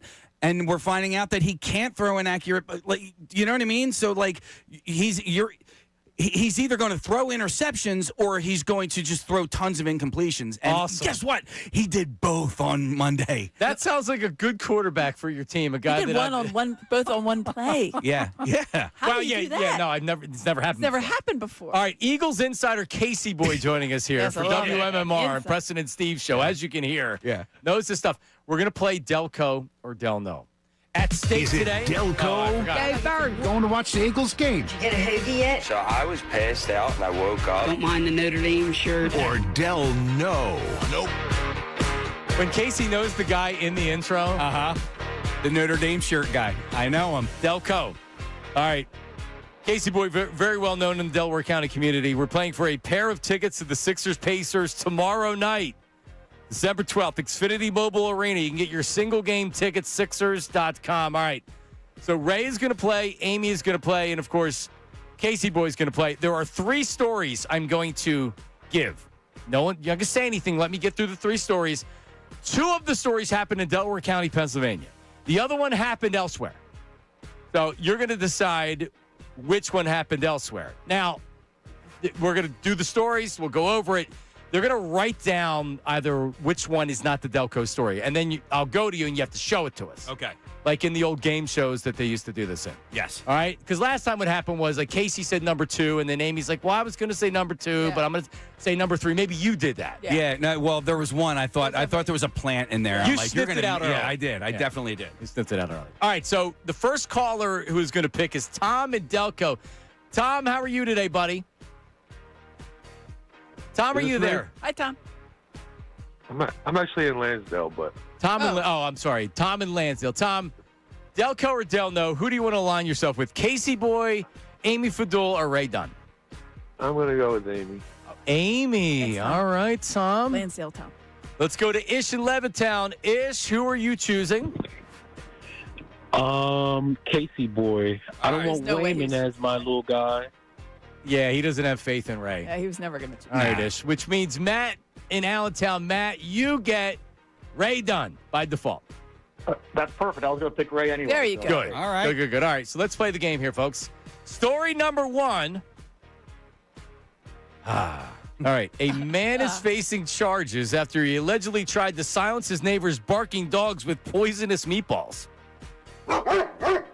It all started when Joshua Hunter's family found hundreds of pieces of chocolate scattered across the yard of their home. Of course, chocolate's poisonous to dogs, for people that don't know. Fast forward from that incident 2 days later, they took the dogs out. They found 10 to 12 meatballs all over the ground. 8 to 9 of them had rat poison pellets in them. The family surveillance camera caught the suspect in the act. All right, that's story number 1. Story number 2. Police are searching for a woman accused of punching another driver in the face during a road rage incident. Amira Burnett's facing assault charges stemming from the incident. According to the victim, a vehicle cut her off, at which point she beeped the horn. After the victim honked her horn, Burnett allegedly pulled over, got out of the car, and punched her in the face. There you go. Story number 2. Story number 3. A woman who regularly feeds ducks has been attacked by a gaggle of geese, leaving her hospitalized with internal bleeding and fractures to her pelvis. Oh, jeez. 72-year-old Lydia West often spends her mornings feeding the birds. Her routine took a turn for the worse when a nearby gaggle of geese showed interest in the food. And they attacked her. And then they started attacking her when she was on the ground. So some people walking by helped her and got rid of the angry birds. She was rushed to the hospital. She is okay. I checked on her, Casey. All right. What hospital does she go to? Yeah, I cannot give you that information. So think about it. You have story number 1, poisoning neighbors' dogs with meatballs. That's a little hardcore. Story number 2, road rage, punching the woman in the face. Or story number 3, a gaggle of geese attacking an old woman. We're going to start with Casey Boy. All right. So Casey, we're looking. 2 of these stories happened in Delaware County. 1 didn't. You give the one that did not happen. All right. So I'm going to tell you this right now. One of these stories that happened in my hometown. I was afraid you would see it. Yeah. One of these that happened, I don't know, a quarter of a mile from my house. I know exactly where this happened. I am okay. So you're saying that one happened in Delaware County. Which one did not? Which one did not happen in Delaware County? Okay. So you guys already have your answer. I just want to make sure. Ray, you got your answer? All right. Amy, you got your answer? Okay. So I'm going to tell you this right now. The meatballs, that happened in Broomall, Delaware County. Man. I can't believe you guys have an answer already. 3 seconds. This is so hard. All right, so I'm going to say I'm picturing the gaggle of geese happening in Delaware County. So I'm saying the non-punch in the punch in the face is the non-Delco story. Okay. No, story number 2 did not happen in Delaware County. Amy Fadul. I feel like that was a setup. I feel like it was. You know what? But I'm going to be there. I'm going to go. It does. I wrote 2. I just thought 2 because I was like, it seems. You already wrote your answer. What does it say? Show the camera. Number 2. All right. But I do feel like it's a setup. Why number 2? I mean, if you're talking about some road rage, I feel like I've been on several of the roads in Delco. It gives me rage. Seriously. Too obvious Route that it 1, happened I'm like, in all Delaware right, well, Jesus, take the wheel. Okay. All right, Ray? Well, I'm out, folks. I'm sorry, Matt in Allentown. I had number 1 written down. I showed it to the camera. I don't know if we caught it. I'm being honest, man. I thought if all Delco could do, they would draw the line at dogs. I was Ray, wrong. you went number 1. I went number 1. Well, Ray, you are eliminated. Sorry, Matt and Delco. All right, so you're correct, Casey. In Broomall, Pennsylvania, this dude tried to poison the dogs. So good for the owners for heads up on that. And by the way, the ring camera, I'm assuming, when the police went looking for the guy, he was in the same clothes that he tried to poison the dogs. And not only that, at first, because he tried to poison it with dark chocolate first. Yeah. He was throwing dark chocolate over the fence. 100 pieces of them. Yeah, and that didn't work. And then he was like, I guess I got to put some poison in some meatballs. Good Lord. And the worst part is, this is Delco for you, the guy with the dog the dog was getting poisoned. Yeah. He has MS. He has MS, and he's like in a wheelchair, and he has 5 kids. Yeah.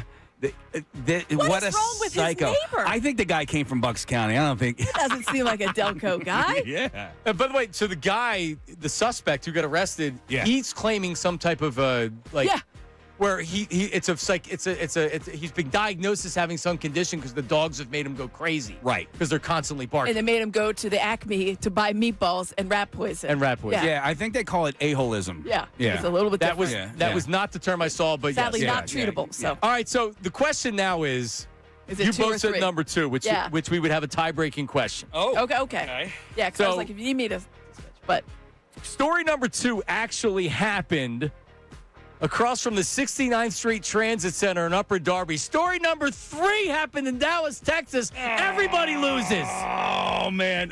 Listen, I felt the setup too. But I was like, it's too perfect. It's too perfect. The problem is when you're telling me these stories, I am envisioning where would this happen. And the gaggle of geese, I put this woman right at Ridley Lake. I was going to say, she's sitting there. Maybe she's at Rose Tree Park. We don't know. She's hanging out. And all of a sudden, the geese come down and get her. And it's a neighborly thing to do for people to come to her rescue. I thought I could picture that in Delco. But I also need to trust my instincts because if a woman got attacked by a gaggle of geese in Delaware County, got sent to the hospital, I would have heard about that. Yeah, that's actually I would have heard about that, and shame on me for getting that wrong. Yeah, that would have been all right. Yeah. Now, I am going back in the files where I'm getting stories that aren't happening necessarily.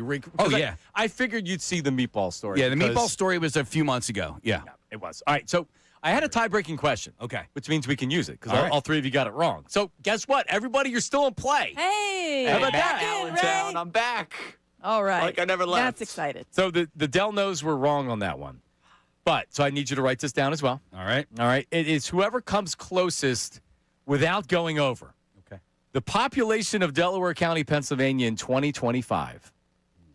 Is this like a multiple choice? Nope. Okay. Nope. It's whoever's closest without going over. So if you come within 1, but it's 1 over, you lose. Oh, is this Price is Right This rules? is Price is Right rules. Closest without going over.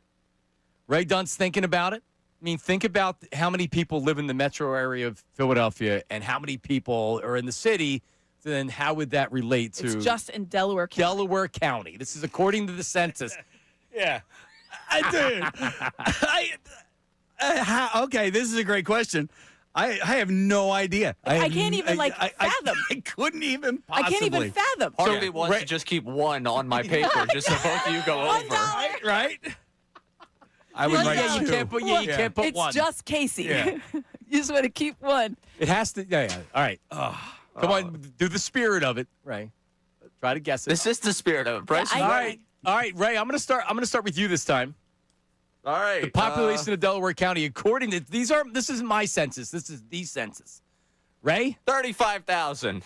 35,000 people. You're not over. I will say that, right? All right, 35. I was like, 35,000. I changed my 1 to a 2. All right, Amy Fadul. I said 210,000. Someone with at least a little bit of sense, Ray. You idiot.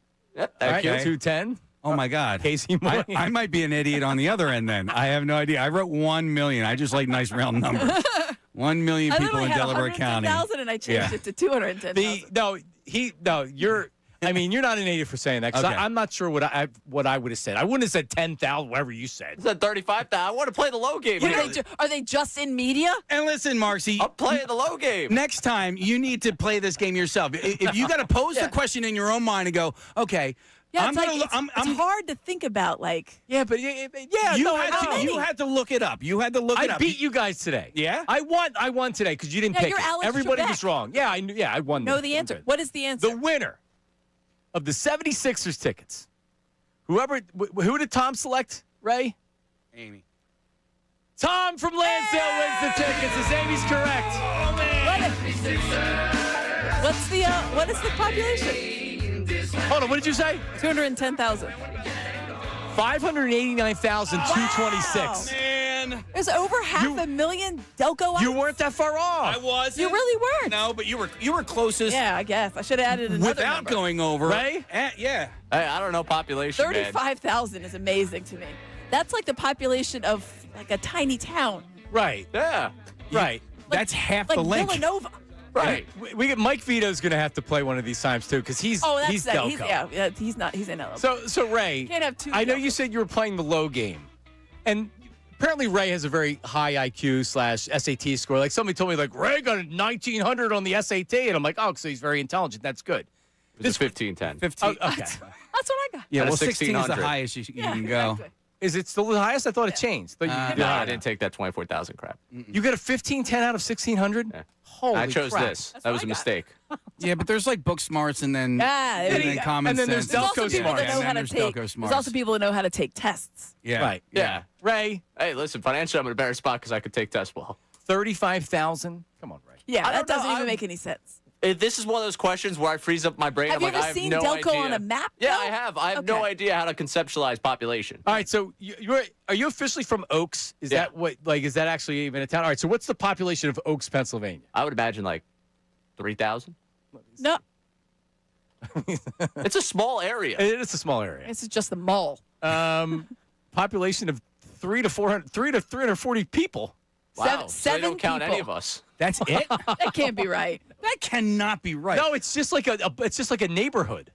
I mean, it's That's not just a neighborhood. What's 300 There's a people? multitude of neighborhoods. That's why I think 300's off. My development has more than 300 people in it. Yeah. Well, And then, Collegeville's a massive. Right. Oh yeah. Oh, you're Collegeville now? So the town I grew up in is the second smallest town in Delco. Millburn is the first, and that's right next to. I got 860. Well, I would have never said that, Ray. I would have said the same thing you, a couple thousand. Go ahead, Casey. I'm sorry. No, that's right. And I wouldn't even, like, I would have to go by the house. I don't even know what I'm trying to say here. But 800 Oaks? 800? That's it? It says it's known for the Expo Center and Sky Zone.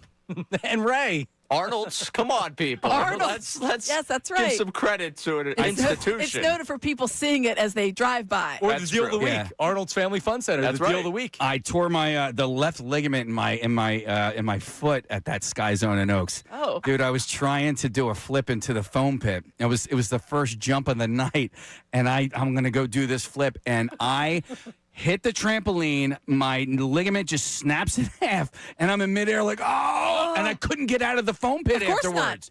No, you're not suing for negligence, are you? You're not. No, it was my own fault. I shouldn't have been doing what I was doing. The population Having of fun. Wayne, Pennsylvania, and Delaware County is around 34,000. Yeah, I was guessing Wayne. Okay. Just specifically the Wayne and just Shout the out Delco Wayne. side County's of its Wayne. own city. Yeah, the Delco side of Wayne, because there's another side of Wayne. Yeah, obviously. We all were talking about Delco side of Wayne. I don't know That's why you guess so amazing. much. All right. Well, there you go. Well, Casey boy, thanks for playing, man. Thanks, Thanks for dropping in. Oh for 2. So now, just so you know, I don't want you getting mad at me. It's you guys go on vacation for a couple. We'll see you next year see you in because 2026, yeah, yeah. I know you're not going to be back before that. So we'll see you next year. Damn, 589,000. Happy holidays. Happy holidays to you, man. Happy Merry holidays. Christmas. Merry Merry Christmas Christmas. to everybody. I say Merry All right, Christmas. and thanks everybody for playing Delco Yes. or Del No. Congrats. All right, do I have something here? Well, let's send it to commercial. Now on 97.5 The Fanatic Sports Update. Trying to find some answers. I'm Ray Dunn with this Fanatic Sports Update. The Eagles coming off a 3-game skid right now, looking to get going against the Raiders. This weekend, Nick Sirianni met with the media and talked about, well, what he was encouraged by when he saw him Monday night. Never want the turnovers, but he did some really good things. I think there's a lot of good things on offense. We were able to move the football against a really good defense. Now, we didn't finish drives, and we turned the ball over, but there was a lot to be encouraged by. we're still trying to figure out what to be encouraged by in a 3-game losing skid. They've got the Raiders coming up on Sunday. We spoke to James Palmer, NFL insider, earlier on in the show. You can listen to that one more time on our website or the Fanatic app. Phillies still got the winter meetings going on. Signed Schwarber, obviously, their 5-year, $150 million contract earlier in the week. And the Flyers tonight host the Golden Knights at 7 o'clock. You can listen to that right here on the Fanatic. This update's brought to you by both Morgenstern Hair Restorations. Great teams stick together, and so does great hair. Morgenstern Hair Restoration Championship results. Visit morgensternhair.com or call 610-980-4000. Also brought to you by Audible. Stuck in traffic? Audible's romance collection will have you falling fast in the slow lane. Satisfy every side of you with rom-coms, romantasy, and the really steamy stuff. Listen free with a 30-day trial at audible.com. I'm Ray Dunn, your home for the Sixers, Flyers, the best birds talk in town. 97.5 The Fanatic and 97.5thefanatic.com.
Back it is Middays with Marks with Amy Fadol. Ray Dunn. Herb from Northeast Philly was not, I said 12:15, 45 minutes early. He was here at 11:40.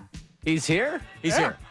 Oh, you didn't? I didn't. Been here for like 15 minutes. Yeah, I didn't. 20 minutes. Yeah, I guess you didn't know. No. Yeah, I was just out talking to him. Oh, yeah. Hi, Herb. He was on the phone, of course, when I went out there talking to somebody. This guy. On speaker. Opportunity knocks. He lets the guy go to the next door. So from Herb from Northeast Philly's here today. He's getting a tryout. Because we're always at Ray, it's not just about what goes over 97.5 The Fanatic on the signal, right? Or the app. It's about, YouTube, digital, things like that. So you can try more things when you're going out and you're doing YouTube shows or things like that. So digital only. I think there's a place for a regular podcast here on The Fanatic, right? Yeah. So why not Herb? Yeah. There's things to try. Yeah. Scott Masseller, our program director, discovered Colin Cowherd. Hired Colin Cowherd and discovered him and it got him started on the path that he's on today, which is probably the best sports host in the country, at least I would say. Cowherd. Aside from you. Well, I mean, listen, locally, it's one thing. But, yeah, I mean, Herd's the biggest thing. So the Herb, it's one of these pilots. Hasn't been picked up yet, Amy. Oh, yeah. But the Herb with Herb and Nate Tennyson, our associate producer. Are you the showrunner for it? Are you the pitch man? No, it's Nate and it's Herb. Yeah, but are you their promo guy? No, because it's a pilot. If it's a pilot, someone has to promote it. Well, I mean, we're gonna listen to it and we'll dissect it on the air probably next week, or maybe even tomorrow. But anyway, yeah, we can see how it ages too. So they're gonna do it. Herb right now is actually going into 4Q with Nate, and they're getting the setup and everything else. So maybe they're gonna record it soon. But anyway, Herb is in the building. I do love with them being in 4Q because I envisioned they were going to do it in Monarch's studio. And for those that don't know, 4Q, if you're listening to us right now, we can watch as they're recording. They are right next to our studio. I can see through my producer studio into the host studio into 4Q. You guys, if you turn around, get to see into 4Q.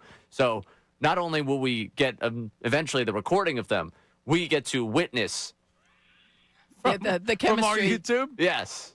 Can they see it back there on YouTube? I don't think they can unless they take a camera and turn it. Okay. You'd have to turn your camera just a little bit. It's just over your shoulder. All right, well, whatever. I mean, because that's the Dwayne from Swedesboro studio. It was named after him because that's where the phone calls used to come from, the fake phone calls from that back studio. But anyway, I'll be curious to see. I gave Nate some loose instructions.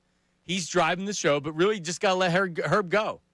Right? Does Nate try to do a question and answer or don't try? Yeah. Don't try. I mean, the biggest thing with Herb is just kind of saying, Herb, you're on the air. Herb, see, the tough part of the show isn't Herb because Herb's going to be Herb. It's Nate.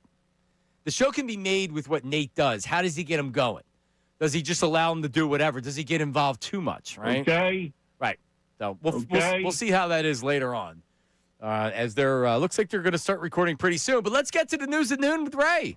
This city needs its news. Now, it's time for I'd like to be remembered as a good newsman. the News at Noon That's the coolest big story I've ever heard in my entire life. That's insane. with Ray Dunn. All right, we're going to start more on the serious side here to begin the news at noon. We have to put on our serious journalism conversation because the biggest story in sports over the last 24 hours has to be Michigan football.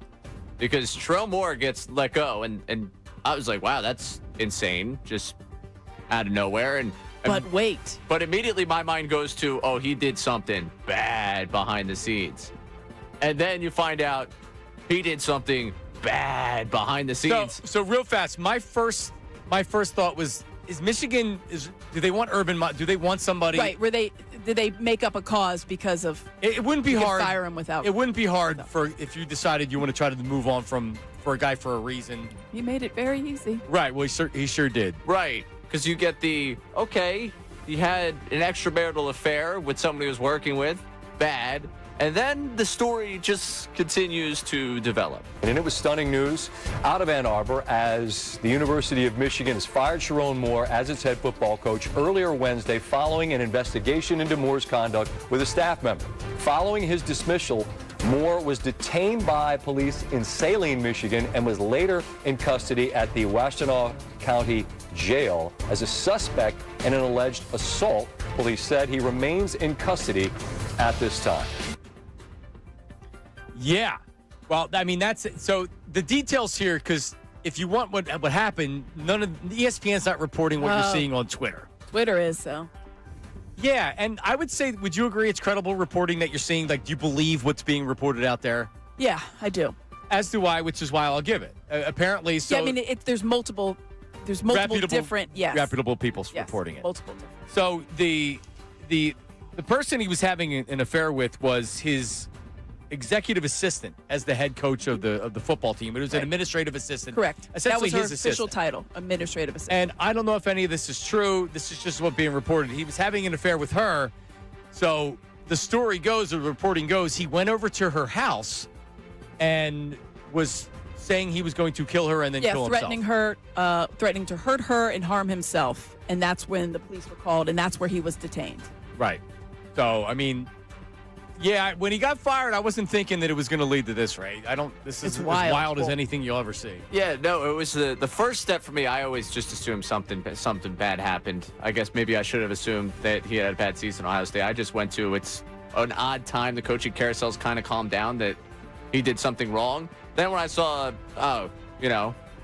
end up having an affair, probably HR violations, then I didn't see this until I got home last night. Like, I left thinking like, another guy just kind of doing something stupid. Yeah. And then the story keeps going, and I got home and I was reading I was like, wait, this got worse? Well, one of the first things I did when it was clear that there was some type of a relationship is he married. Because, it's one thing, you shouldn't be messing around with your assistant. Married with 3 kids. Married with 3 kids. And it just makes you sad because they're the one, That's the fallout right there. Yep. It's the holidays. I can't even imagine what... And then Dad went over and assaulted the mistress and was going to kill himself. I mean, what a nightmare. And now but he's anyway, in jail. Yep, Yeah. now he's in jail. Horrible story.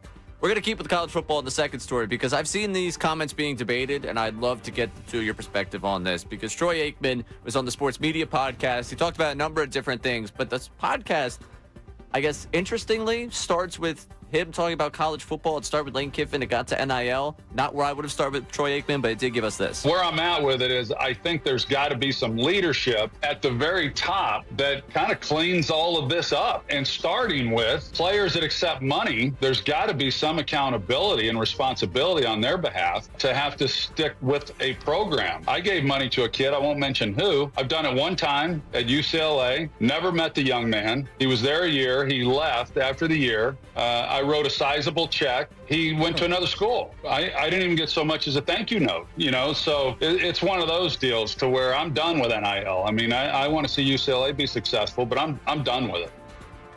Yeah, I'd be done with it too if I was Troy. I mean, I think a lot of people are. It's not going away, though. Do you think that he wrote a check to, Joe Smith, and it's from Troy Aikman, and the kid actually knew? I mean, that's not how the NIL works. No. I would hope that they told him that part of that money or whatever came from Troy Aikman. So if this happened in the last, say, 3 years, right? So if it happened before that, we've got some conversations to have. Right. Exactly. Maybe it might have too. But probably did. So the kid was 18. So what year was he born? He was born in 2008. He's got no idea who Troy Aikman really is, other than he's a former. But also, it's here's some NIL money from UCLA. Right. He doesn't care. He's not going to get a handwritten. UCLA, they might say hey, just so you know, Troy Aikman wrote a really big check to do this. He's going to call Troy and say thank you so much. He might send him a tweet or a snap. You know what he would say? I wouldn't have come to UCLA if you didn't write me that check. I would have went here. What do I care? Exactly. So there are the Twitter investigators. Oh, they found out who it is? Thinking that this is Dante Moore. Because he left after a year. Because he left after a year. And also he left as the Pac-12 was falling apart, went to Oregon as Oregon goes in, and not that has anything to do with it, but it is a really good time for someone to sour on college athletics. You write a big check, quarterback leaves, goes to Oregon, that conference falls apart that you probably have nostalgic feelings towards. Troy Aikman, there's a good chance he's just done with college football entirely. You said this happened at the beginning of the interview? This beginning, within the first 10 minutes. Richard Deitch of The Athletic. All right, so I mean, I would think that maybe Troy asked him to lead him into that pot, perhaps, so he could say it. It did. Yeah. It starts with them talking Lane Kiffin. So it's a logical path to go down. Wow, college sports is broken. If you have it was when Lane Kiffin was the hot topic. I understand why you get Troy Aikman stalled in it, but maybe my gut instinct isn't Troy Aikman, sit down, tell me what you think about Lane Kiffin. Let's go down the path of college sports. That might be 40 minutes into the interview. I got a lot more I want to talk to Troy Aikman about. Uncle Jamie's reporting it was $500,000. That's what it said in the report. You wrote a $500,000 check. That's awesome. Troy Aikman's like, man, I got to do another season of Monday Night Football. Well, maybe he's contributing some of that. And then, I don't know. I'm not writing a check. I mean, for Tempa asked me for $20, I'd give him nothing. Yeah, So, we know. Right. We've got that well established. Well, you'd give him $5. I give them my heart and soul. No, but even if I was rich, I gave them a lot of my money. I don't need to give you more. Oh, if I hit the lottery, Temple Athletics is coming back, baby. We are going to be all over the map. I'll be out there recruiting for them. All right, what's the last one? Last one. It's the Mets. It's the Mets. And it's Frank the Tank reacting to Pete Alonso going, just take a listen to the misery. There you have it. There you have it. Worse than Will Pond. Worse than Will Pond. Worse than Will Pond. This team will be uncompetitive next year. No cares, and they'll just pump the Queens crew in your face 24/7. It's all about the Queens crew. All about the Queens crew. These clowns dancing to Pink Pony Club. That's all they care about. That's all they care about. They're gonna get nothing. Nothing. David Stars is shopping in the dumpster. He's getting dumpster diving worse than any Will Pond ever did. And Juan Soto, he's wretched. You blame him. The Mets are a clown show. A clown show. I already, I've heard him. But it sets up an interesting conversation, which is what are the Mets doing? Which is really interesting. I mean, David Stearns. Is that how you pronounce his name? Stearns. It's the Stearns. So he comes in and the he guy wants that's blowing up the Mets. right. And I don't blame him. Were they built to win? I mean, you have Juan Soto and you have two really high-priced players that maybe aren't getting along. That's not a good start. But guys are going to want to come in and they're going to want to build their team, especially if they're not in any. They're obviously. Steve Cohen, their owner, said, "I want to win. It doesn't have to be next year." So right. I want to build a winner. Yes. Yeah. I want to build a winner, which I don't know what they're building right now, but it's something. You know what it is? I'm not overpaying for a closer because I don't need to do that. Which I'm fine with. I don't need to do that. And Pete Alonso's making too much money to be a DH essentially, and he can play first base. I'm not saying I agree with it, but you can see the vision for it. They got to look at the Dodgers. So many people are bitching about the Dodgers and the money they're spending, and I'm right there with them. You can't do that unless you have a farm system that's giving you star players. Exactly. Which is what they've done for years. The good teams develop. The reason the Rays are able to at least be even competitive, not as much anymore, is because they draft so well and they know how to do it. That's why the Marlins were hanging in there for the longest time. There was a while, if you were a good free agent, chances are you came up through the Marlins organization. In the 90s, it was the Braves. How great was their farm system? We all remember that. I often, when we talk about, because the Phillies have just re-signed everybody. They're the anti, we're going to draft and develop. We're going to go out and buy everybody, which essentially they've done, and it's been fine. But you were talking about the Braves. How many players the Braves allowed to leave? David Justice was there, and they let him go. They let big players leave. Freddie Freeman, Fred McGriff. I mean, crime dog right there. They had all kinds of guys. Or did they get the crime dog? I forget when he came there. But anyway. There's all kinds of guys. Freddie Freeman is the biggest one. You're just like, really? And they're like, we got Matt Olson. Oh. And they won a World Series. All right. You're not wrong. And Freddie Freeman's amazing. And he's been huge for the Dodgers. He's an all-timer. But, yeah, they let guys leave. Because they have more. And the Phillies never let anybody leave.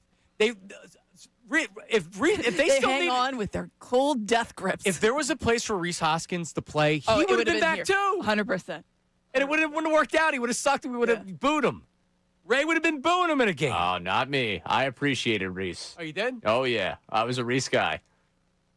Who's the guy you didn't appreciate? It's a really good question. From that team specifically? No, just in general. Just in general. Oh. I mean, I don't appreciate Castellanos. Oh, well, that's all right. No, but that was from the beginning. Everyone's tried to do the whole, the redemption. That start of 2023 was so good. Or he's giving you good moments. Yeah, good moments. Don't waste your time saying Castellanos. All right. Give me another one that maybe was against the grain. Ooh. And you have this weird thing. JT, going into last year, I was the one saying I wouldn't bring him back. But now? I'm still kind of there. I've gotten back to that point. Like, when they re-sign it, it's one of those inevitables that, like, I'm not going to sit here and start complaining about something I think is already finished. But he's a 35-year-old catcher. Yeah, plenty of good teams would let him leave. They would, but they would have something else waiting in the wings. Which the Phillies do not. Yep. which the Phillies don't. That's the one problem. All right, 610-632-0975. It is John Marks, Amy Fadul, Ray Dunn, Jeremy Fowler join the morning show. We'll get to the best of that conversation, including the Eagles drafting a quarterback and what the league thinks is wrong with this Eagles offense. That's coming up Middays with Marks, 97.5 The Fanatic. John Kincade, Andrew Salciunas, and Connor Thomas. Thought-provoking.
All right, we're back. It is Middays with Marks, 97.5 The Fanatic. Herb and Nate, I believe they're done because the lights are off in there.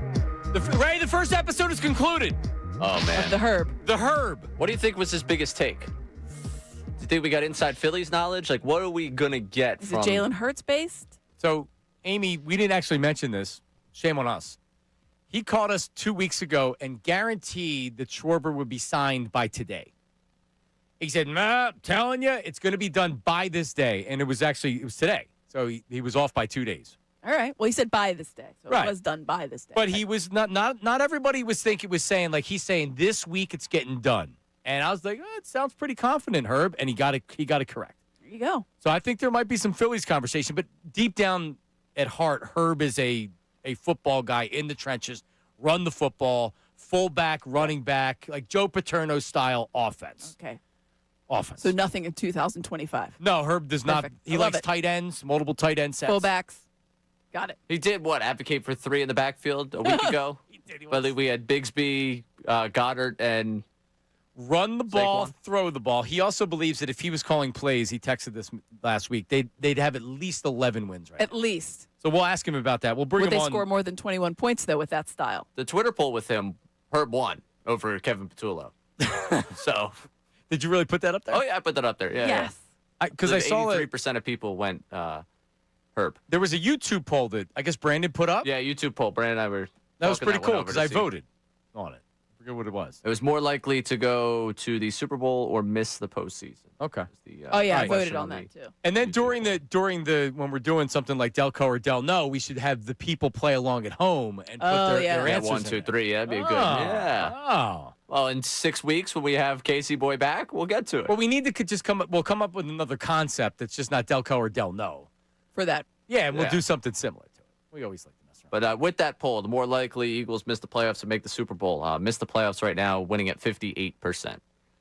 Yeah, it's right It's around. tough. Like, yeah, It's, no one's really. It's really all a that- 50-50 shot when you think about it. Yeah, no one's all that confident in either. All right. Well, the story that came out yesterday was Jeremy Fowler, and he's talking about ESPN. And he's talking about, well, the Eagles are definitely thinking about drafting not only a quarterback next year, but drafting a quarterback high in the draft, and a lot of other things. He was with the morning show this morning. It was a really good interview. So here's a little bit of the best of that. From ESPN, our man Jeremy Fowler joins us. Jeremy, good morning. Hey, good morning, guys. What's up, Jeremy? As we always follow your reporting and talking about the Eagles, we were surprisingly talking about Jalen Hurts yesterday. And it was the idea of Jalen Hurts and how bad things have gotten here and whether they can be fixed. And you had some observations on it, and I wanted you to be able to share them with our audience. Just when I'm talking to people around the league about the Eagles and about the offense situation, some of the struggles there, it came up a few times that more just so predictions from people, whether it's from teams or industry sources or, hey, there could be a situation where, or at least I predicted the Eagles will end up drafting a quarterback somewhere. Maybe they do what they did with the Carson Wentz to Jalen Hurts handoff years ago where they draft somebody in the second round, like day 2. That would be there's a blueprint for that Howie Roseman has shown that could pay off again. Doesn't mean that Jalen Hurts would be replaced. Maybe he wouldn't be replaced at all. That it just, in that scenario, you'd get somebody else in there that you can groom as a potential starter down the road, and Jalen would obviously be the starter in 2026 to begin the year. So just a notion, just sort of taking some predictions from some people. They're doing the same thing with A.J. Brown. Do they trade Brown this offseason just because of all the back and forth this year and just, all the commotion? Now it's interesting. The story with the Eagles offense really does center around Hurts. How is he going to redirect this end of season in his own story as opposed to A.J. Brown's now getting the ball and they're still losing. So to me, Hurts is the story. You mentioned that they could draft a quarterback in the second round, day 2, just to back up Hurts, but to groom as well. When this happened the last time, Carson Wentz didn't handle it very well. Do you know, based off of who you've spoken to, if Jalen Hurts would have a similar reaction to the way Wentz had it when they drafted Jalen Hurts? I really don't. I mean, he's a personality who's known to, keep to himself a little bit. He's pretty quiet. He's not the kind of rah-rah, maybe typical quarterback you see. He's just kind of got that feely personality. So he probably would be really hard to read one way or the other in that regard. But we know about his toughness. We know about his competitiveness, his intangibles. I think he would take that the right way and take it as a challenge. Now, we're talking way far down the road. There's no evidence that they're going to do this. This wasn't really a splash report. It was just something that, there was some music. Enough people brought it up that they think it could happen that I wanted to at least mention it. But, doesn't mean anything's going to shake out in that regard. We'll see. But it feels like a time where they could do it, take a shot. Unless they really like Tanner McKee. I've heard good things about him. He had a good preseason. Haven't seen a lot of action or really hard evidence that he could do it. But it seems like he is well liked behind the scenes from all that I've heard and indicated. Are there people that are really not that shocked by his play this season? Because we all knew going into it that the plan was to stop Saquon. If you were a defensive coordinator, your first order of business was, let's stop number 26, and then we'll take care of the rest. So are there people around the league not that surprised? There are people that are not surprised, I would say. I can't speak for the whole building, but I think there are probably people there that are not all that surprised. Because the formula last year was you're getting 40-yard runs at least once a game from Saquon. At least a big gain, right? An explosive run. They just had it rolling. They were on a heater last year. But the passing game was ranked really low. So it's not that there's some surprise because Jalen Hurts is playing that poorly. I think in some ways he's probably playing better. But just because they're having to rely on the passing game a little more and try to get a little more creative where they can, it's just, talking to people around the league, they would say his game has limitations. Throwing over the middle of the field is one. And if you don't have a steady running game, it's just hard. It's hard to rely on that. He's dependent on having those things around him. You saw it at the end of the first half of the Chargers game where it wasn't like a explosive drive, but it was a longer drive with several runs from Saquon where he was getting 9 or 5 or 11. And then you saw Jalen have back-to-back 11-yard passes or on different downs, but one was off play action. And it looked like the drive was supposed to look for them, and they ended up having a penalty, and I think they kicked the field goal. But, the glimpses are there, what they kind of need to be. And then Hurts, he throws a great go ball, down the sideline. You say A.J. Brown late in the game. He can do that. That's perfect to complement a really good running game. I find a common denominator to Jalen Hurts' two sort of disastrous seasons, as the media might sort of portray it locally here, being Nick Sirianni and Brian Johnson and Nick Sirianni and Kevin Patullo. When he's had competent offensive coordinators, whether it be at Alabama, whether it be at Oklahoma, or whether it be in Philadelphia, he seems to thrive and find a way to be efficient based on his skill set. When he has novice offensive coordinators, Nick Sirianni and the novice offensive coordinator don't seem to be able to put him in a position to succeed. Yeah, but I understand that.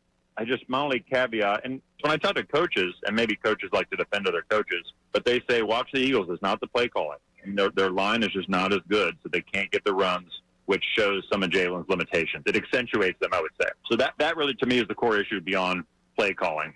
If you're egging Kevin Patullo's house, it's okay, great, but I don't think he's the core problem. I really don't. Now, Kellen Moore and Shane Steichen, two guys that had success with Jalen and went on to be head coaches, those guys are really skilled play callers. So certainly it's possible that those guys were just in an elite category. When I watch the Eagles, I don't see play calling issues. A lot of people around the league don't really either. You could nitpick a little bit, and I'm sure maybe they missed a moment. That loss to Dallas was rough in the second half. But I think they're also missing a lot of key blocks and penalties. I think there are things happening every play where they'd be close normally, and they're just not pulling it off. Just the overall cohesion hasn't been there from a just clean football standpoint. Jeremy, we appreciate the time, man. Great stuff as always. Keep up the great work on Thanks, ESPN. Jeremy. We don't need this. We do a best of. I don't need to hear him say goodbye to him. All right, that was Jeremy Fowler. Coming up, I want to take this can of Celsius energy drink and rip it open and cut my head open if I talk about Jalen Hurts for another second. I'm exhausted by the whole thing. But I do want to talk about this. Mike Florio wrote something about the Eagles and them coming back to Philadelphia. Is that necessarily a good thing, playing in front of Lincoln Financial Field? Discuss that coming up next. Middays with Marks, 97.5 The Fanatic. Now on 97.5 The Fanatic Sports Update. Trying to turn around. I'm Ray Dunn with this Fanatic Sports Update. It's brought to you by Groundworks, your trained and certified experts for basement waterproofing and foundation repair since 1997. Book your free inspection at groundworks.com. The Eagles getting back to work yesterday, trying to get ready to end the 3-game losing skid against the Raiders on Sunday at Lincoln Financial Field. Nick Sirianni met with the media yesterday. Part of what he talked about was just how uncharacteristic Monday night was to him. Obviously uncharacteristic of AJ to have drops, just like we've talked about with Jalen, uncharacteristic interceptions as well, for both parties. So we'll go through that today. We'll have our conversations in here about it. Been uncharacteristic for this offense to put up points. Trying to change that this Sunday. We spoke to James Palmer, NFL Insider, earlier on in the show. You can listen to that one more time on our website and the Fanatic app. Winter meetings continue down in Orlando. The Phillies with the big splash of the week signed Schwarber the 5-year, $150 million contract to keep you updated with anything happening down there. Golden Knights Flyers tonight at 7 o'clock down at Xfinity Mobile Arena. You can listen to the game right here on the Fanatic. This update's also brought to you by Super Sure. Do you own a small business? You need to hear this seismic shift is coming. It's time to get Super Sure. Not kind of sure, not pretty sure, but Super Sure coming soon. I'm Ray Dunn, your home for the Sixers, Flyers, and the best birds talk in town. 97.5 The Fanatic and 97.5thefanatic.com.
Middays with Marks on 97.5 The Fanatic.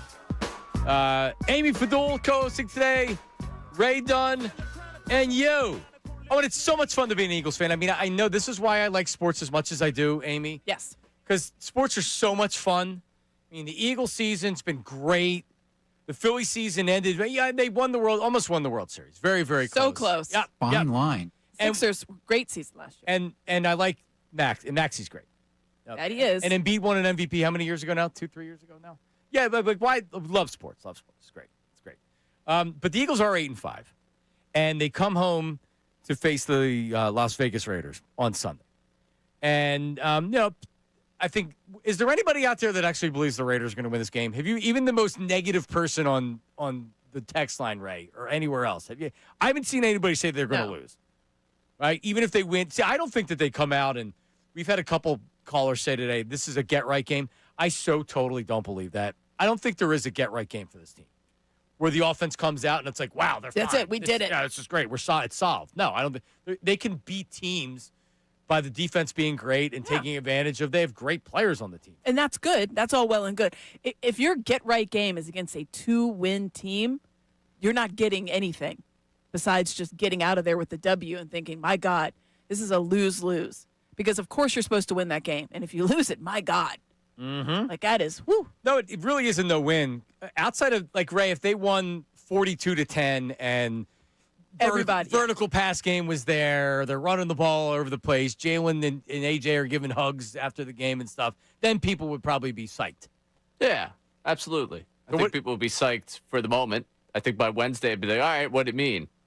Yeah, I mean, I think we get 48 hours of fun, and then we get back to what does it actually mean for this team? I agree with you because people still wouldn't buy it. So Mike Florio, when he writes on Pro Football Talk, he's right. It's a no-win situation. See, you disagree with him. You don't even realize you're agreeing with him. No, it's an unnecessary column is what it is. It's entirely unnecessary.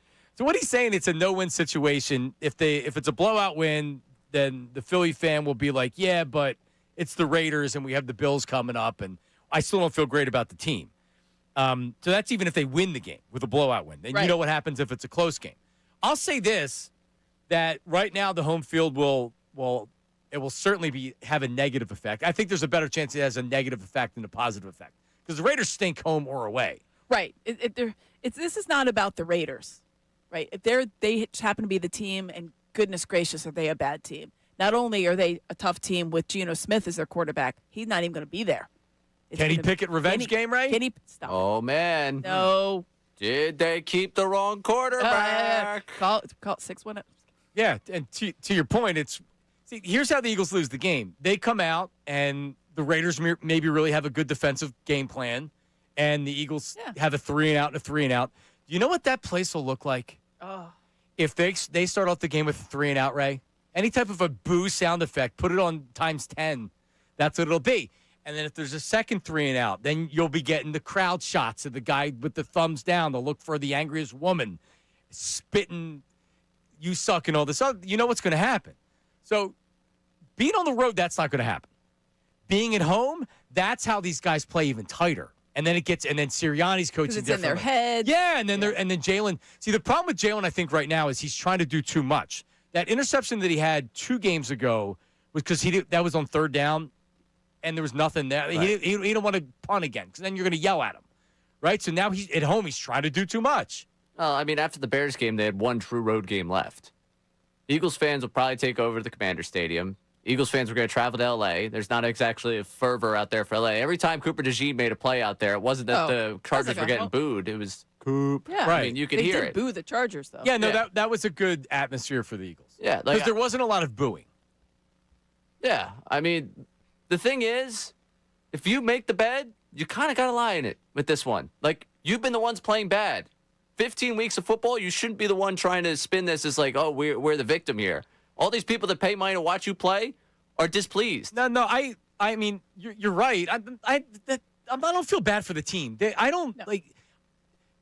team is what it is, and we're not wrong for what we see, because what we see, I don't have to be positive and say no, everything's going to be great. They're going to win the Super Bowl. That's not how we operate in this town. However, I would say it's pretty toxic right now when it comes to everything, and that does not make it an easy place to play to win.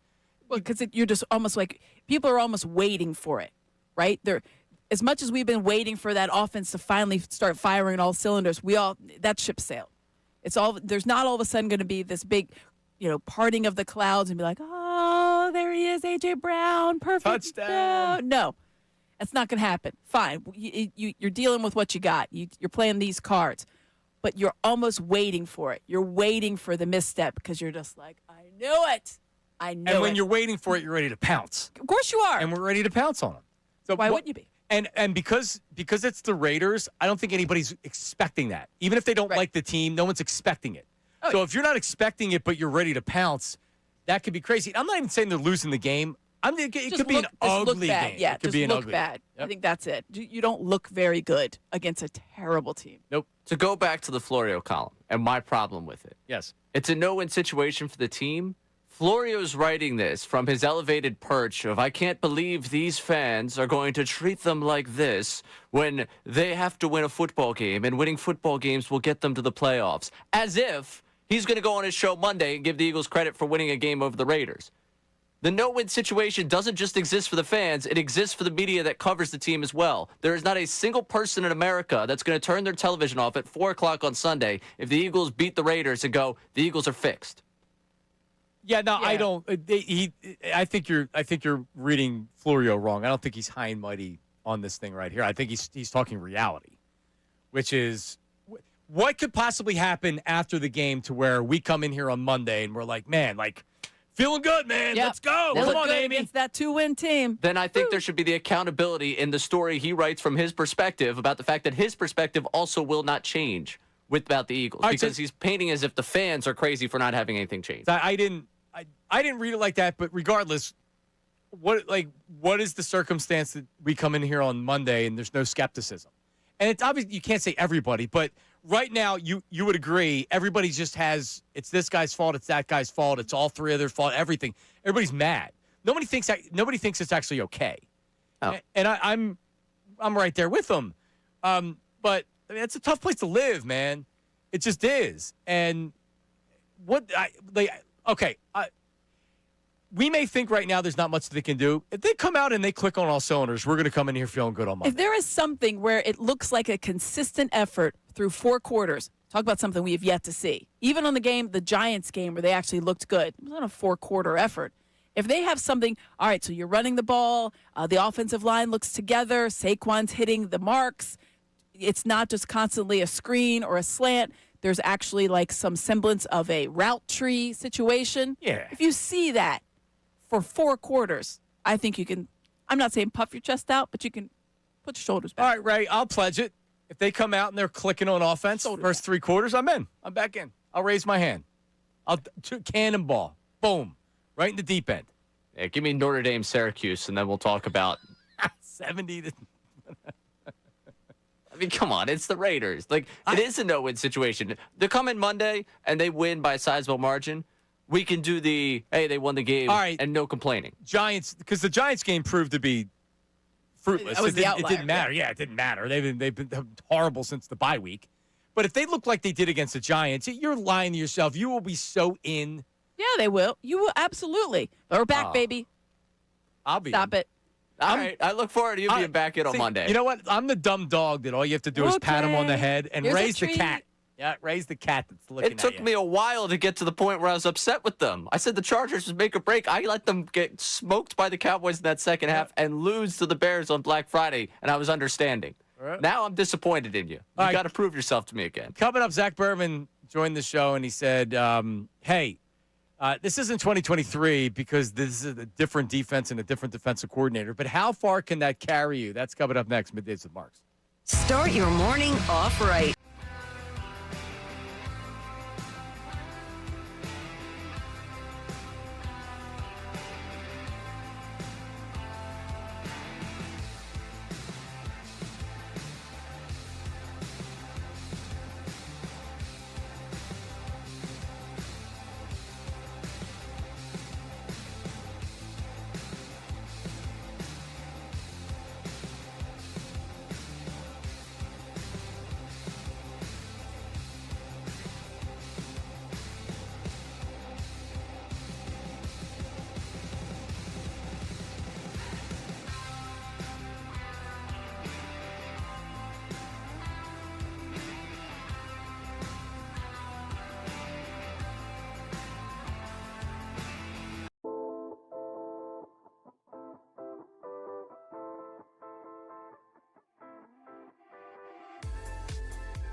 will also say that in 2023, it didn't feel like that until, mid to late December. Major difference here is like this defense is playing outstanding. And you saw that the other night, and you've seen that pretty consistently outside of the second half against Dallas. And I know Chicago ran the ball quite well, or I should say beyond quite well. But, I mean, the Bears had 10 points going into the fourth quarter. I think the Eagles know that they have a side of the ball they can hang their hat on, and that the defense is going to keep them in games, and it's consistently kept them in games. All right, we're back. Zach Berman. All right, Amy Fadol, can the defense carry this team to the Super Bowl? Defense is really very good. Really good. Even after the 2 games that 7 sacks last game. I mean, and they're very good. Their offensive line was beat up. They could have had 17 sacks if Herbert wasn't running away from him at the end there. But yeah, the defense said you're going to give up. You're going to have games where you give up yards, and they did that 2 straight games. This defense is so much better than 2 years ago, and this is a legit defense. So when we talk about are they closer to a Super Bowl or closer to not making the playoffs, the defense enters that equation. Yeah. The defense is, if you're saying closer to a Super Bowl, because the defense has played at an elite level, and we saw it. We saw them dominate the Chiefs. Yeah, I feel great about the defense. So here's one thing I saw. I forget who it was. It's not my original thought, but it makes a lot of sense. All right, what they're doing right now, they're trying to be too structured.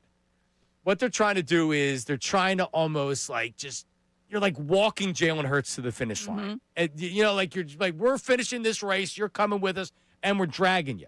Instead of just letting them flow. We have to have you here, so just come on board. Yeah, and I mean, they've let it be known. It's reported now that Jalen isn't necessarily, he doesn't want a big part of the game plan running the football. Well, that's now all out the window, and that means that, hey, Jalen, let's go out there and let's run some pace. Let's do some hurry up. Just go out there. One of the reasons why he's so good in big situations is it isn't as structured. He's dropping back and trying to make a throw, or he's running with it. How about having that mentality of it? Yeah, there's interesting. Speaking of the dropping back, how many, and I think it was Warren Sharp that put out the tweet, and then when you really looked at the tape, you saw it, under center versus out of the shotgun, meaning how much better up success that they had out of the under center than they did. And yet disparity was like 75-25 as far as percentages.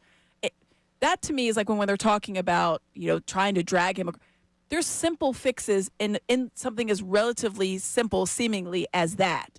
So when you have a guy that, you don't know what you're going to get, it is a mixed bag. Why not do something that is a little bit better? That to me is like when we're sitting here and the defense is having to do what it has to do before, being absolutely superhero kind of level stuff for to even be in games, limiting the Chargers to this, just field goals instead of touchdowns. It's got to be, and I think it was Dave Zangaro asked the question, is it demoralizing? How do you keep the kind of mentality up for your defense when they're the ones out there busting it and the offense is like, cool, yeah, we might get 3 points. We probably won't pass midfield. Yeah, Ray said this after the Bears game, and I agree with him. It felt like the tush-push fumble, the defense was just like, oh, my God, we can't do it, because they marched right down and scored a touchdown, and then they scored another touchdown. It's like, what? We were just here. Yep. We were just here. It's like we've been holding for so many weeks. We've been doing it for the whole season. There's so much we can do. Right, and they broke. And then they got smoked by the Cowboys, but then they you know what, Ray? I'm actually going to give you a positive moment here. Ooh, I like that. Even with the 4 interceptions and the drops, because A.J. Brown was bad as well, right? The offense has, there's something there. I'm squinting. I'm trying to see it, Ray. I'm squinting and I'm saying, you know what? Play calling's been a little bit better. There's been some wrinkles that have been out there a little bit better. Now that it's Thursday, I can say the offense actually has looked a little bit better. There were plays to be made, and they did things that we wanted them to do. Again, I came away from Monday night, and this is, again, one of the bigger Jalen Hurts defenders we've had here. I came away from Monday night I thought they had enough to get it done. Well, they Quarterback did. just gave it away. No, but not even enough to get it done, win in overtime. Not we're going to win and complain. I thought they had enough out there to win the football game, and I would have, I came into Monday. Remember me on Monday? I was like, offensively, they've had enough time to game plan this. They're going to have enough break between. I thought that we were going to see an offensive-driven game. Yeah. And really what I had fulfilled and what I watched Monday night was, what a terrible time to play your worst possible game. No, you know what? It's not let's forget. Let's get out of our head like I talked about earlier. 42-10, the offense looks great. What was the equation to win with Jalen Hurts? Do we have to get back to the conservative play calling and everything? Maybe this is the reason why they were doing it. Don't turn the ball over. Don't commit penalties. If you run the ball more, you're not going to get as many holding calls possibly, maybe not as much motion. Regardless, that was working for them. Jalen Hurts throwing 4. If you would have played that way against the Chargers, you win. Right? Don't throw the ball. They had 5 turnovers. Saquon had a couple of nice runs. Obviously, had the big 52-yard run.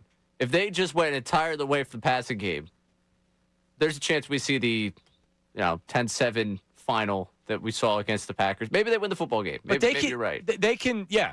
Because really just winning the game was the only thing I needed from them. Right. From that. But if we just kind of put, it feels like you put a Band-Aid on a broken arm here. They just keep running the football and doing that. It's like at some point, you're just going to keep your defense out there, because they would be going 3 and out again. The conservative approach for me at some point is going to wear out the defense because you're going to go, instead of the Chip Kelly, we're going to score in 2 minutes, it's we just have the ball for 2 minutes because that's the amount of time we could run off the clock to have 5 plays. That's the issue with this whole thing. The sustainability conversation we've had. You get a 15-play drive, that you get a field goal, but it takes up 7 minutes. And your defense isn't on the field for 7 minutes, which is part of the reason you're more impressed. Impressive. More impressed with this defense this year. Last year, that defense was aided by the fact that, the Steelers game, they could close out at 10 minutes in the fourth quarter, close out an entire team because they were just able to run the football methodically, move the ball down the field. I'm just so exhausted with it. If they're going to win games, they're going to have to win games by the conservative thing. And I could say, well, just don't be as scripted with Jalen Hurts. Conservative football, defense was good, and when they needed to drive, they got it. When they needed to stop, they got it. The offense can't give you the drive. That would be sustainable if they did that. Right. Defense has gotten you plenty of stops. I know they got a field goal in overtime. Everybody gets a field goal in overtime. Seems, right? One would hope. Especially with Dicker the kicker. Yeah. And also, they made a field goal. You've got the most expensive offense in football. At least match it. If not, go down and score a touchdown. We have Mike in Norristown. Mike, how are you, buddy? What's going on? Good. How you guys doing? Yeah, I wanted to touch on a couple things real quick. I feel that the offense, as far as the way that Jalen Hurts has regressed. Just want to say some things and hear your thoughts. Last year they were bully ball. They were running everybody over. They just ran everybody over. Do you agree with this? Last year Barkley was getting a lot more time before he was even getting touched. Yep. With the ball. Jalen Hurts 4 or 5 seconds sitting in the pocket, had so much time. Now I feel that the offensive line hasn't been playing well. They've been banged up. Okay, it's injuries. It happens. Guys in and out of the lineup. But I really think Jalen Hurts, I'm a big Jalen Hurts fan, but I'm a realist at the same time. People are always defending him, but they talk about how decorated he is and the Super Bowls, and that's great. But if you look at all the decorated quarterbacks and this and that, you have to have a great team to win also, just not the quarterback. I feel that he's the problem. And I feel that being that their O-line is not as good as they were last year and able to give them all that time, do you agree or disagree? He holds on to the ball for too long, and does he now he can't kick up with the game speed? I think that last year was the perfect formula where you could have run heavy, and then Jalen's more effective when you run heavy. You don't have to pass the ball as much, no turnovers. You had a 2,000-yard rusher this year. I feel like we've been over this a million times. Why he's not effective. I am just so epically exhausted by the Jalen Hurts. So I need another game to be able to rejuvenate myself. Maybe he has a great game, and then we can bring people off of the ledge and say you're not going to bench him this year. Maybe he has a bad game, and now we're that much closer to benching him this year. Ray, will I get to where I'm benching him before the end of the season? Yes or no? That could be the next poll. I think you will be. No, because they're not going to look bad against the Raiders, and that'll be the nice reset where we have to, ultimately, it's not so much the season at stake as it is all of our sanities at stake on Sunday. Yeah, I don't care about this. I care about my sanity more than the actual team at this point. Well, but so here's you should. But here's mental health is very important. People right now that are saying that they should bench Jalen Hurts right now. At least with me, yeah, I understand trying to have a perspective. Well, I'm not saying they're going to do this, but this is what I would do. Right. I can't get to something that's so unrealistic and actually make the argument. He's the Super Bowl MVP last year. They're not going to bench him. Yeah, it's not happening. That is absolutely not happening. He could throw. Think about it. He threw 4 interceptions and fumbled the ball. He himself responsible for 5 turnovers, and they didn't bench him. What would he have? I just don't understand in people's mindset. Like, well, they should. I don't. Shoulda, woulda, coulda. You're not going to. It's not going to happen. Ray, if he plays equally as bad in the next 2 games, does he get benched? I don't know if the Eagles would be able to not bench him at that point. Neil in the YouTube chat was saying that he was looking forward to Tanner McKee versus Josh Allen. And the world burns at that point. Because I could say right now there's no way they do it, and then if he plays like that for another week, the Eagles are tapping out like me. Just bench him already. If we'll come up with it by the end of the show. If the Eagles bench Jalen Hurts, I'll do something. We'll figure out. I'll put another bet on here. I can't do another walk to work bet. All right, I'll do something. Maybe I was wrong. Maybe they should bench Jalen Hurts. What? Because you just want him to do whatever it is. I'm just kidding. All right, coming up. Oh, and we have some breaking MLB news. Robert Suarez to the Braves, so they get their closer. 3 years, $45 million. They were in on Diaz, I believe. They were sniffing around with Diaz. All right, coming up. How's Herb doing? He's been in the studio with you for a while, Herb. Having a good time. You guys are in there talking?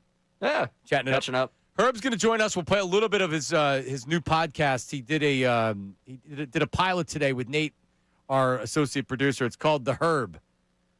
We'll hear a little of that. We'll talk to Herb coming up next. Middays with Marks, 97.5 Fanatic. Now on 97.5 The Fanatic Sports Update.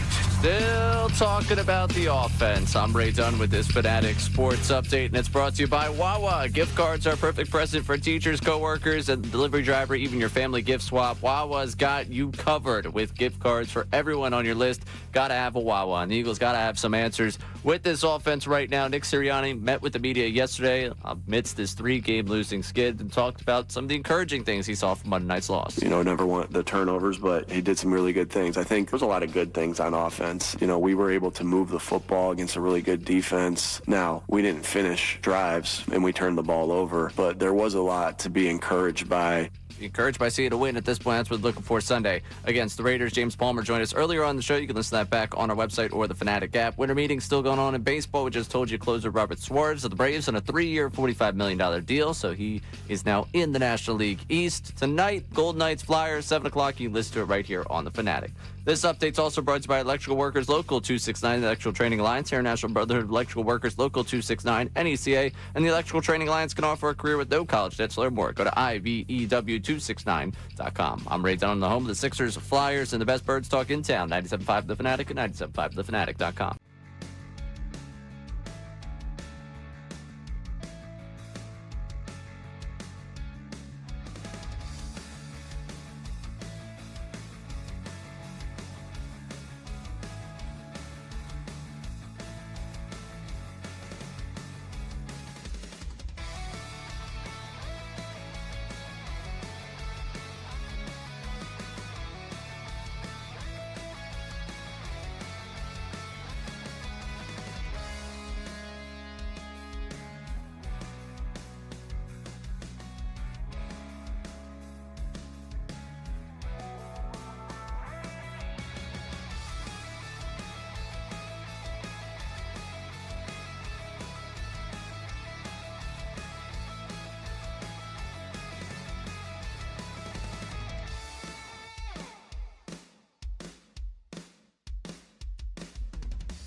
Back Middays with Marks. The 12 o'clock hour has been brought to you by Service First HVAC, offering 0% financing for 48 months, rebates and tax credits up to $4,300 when purchasing a heating and cooling system. ServiceFirstHVAC.com.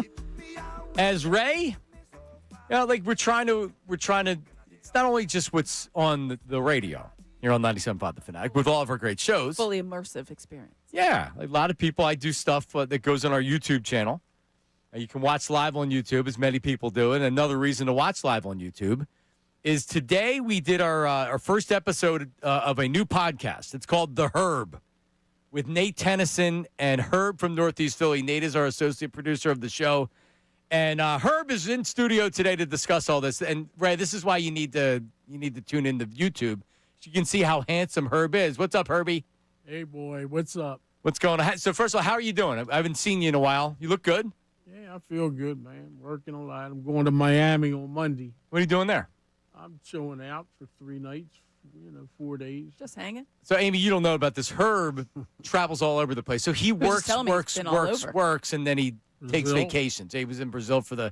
I mean, you were in Los Angeles for the Sixers, and then you went to Arizona for the Phillies. You go to the College World Series. You were in. He's all like a couple times a year. He's taking all trips. Kinds of stuff. It's Herb. You live a better life than me, Herb, because I don't get to take trips like that. All right. So, so you're going to Miami next week. Now, you going alone, or you? I'm going alone, yeah. Okay, because we do have some people in the YouTube chat asking questions, including if you're single or not. You single? Yes, I am. So, no any prospects or anything like that? Couple. Any baby mamas? No You have any baby, children? Not yet. All right. Well, Herb, listen. So when we talked to you, you had actually texted me and you said that, hey, man, you need to give me more time on the air. And I'm like, well, listen, I got breaks I have to hit or whatever. So sponsors, other guests. Yeah. So Herb, he wanted 10 minutes. He was asking for 10 minutes on the air. And I said, that's going to be a little bit difficult. 5 to 10. 5 All right. to 10. Heavier on the 5. 5 to 10, Ray, is that something we could do? We got to work on these clocks, man, you know? Yeah. Scott keep on ticking. Scott Masteller, our program director, probably would say no to 5 to 10 minutes. But anyway, but you're not wrong. You have a lot of things to say, and you deserve more time to say it, right? That's correct. And so I came up with an idea. I said, why not do a podcast with Herb, give him a shot?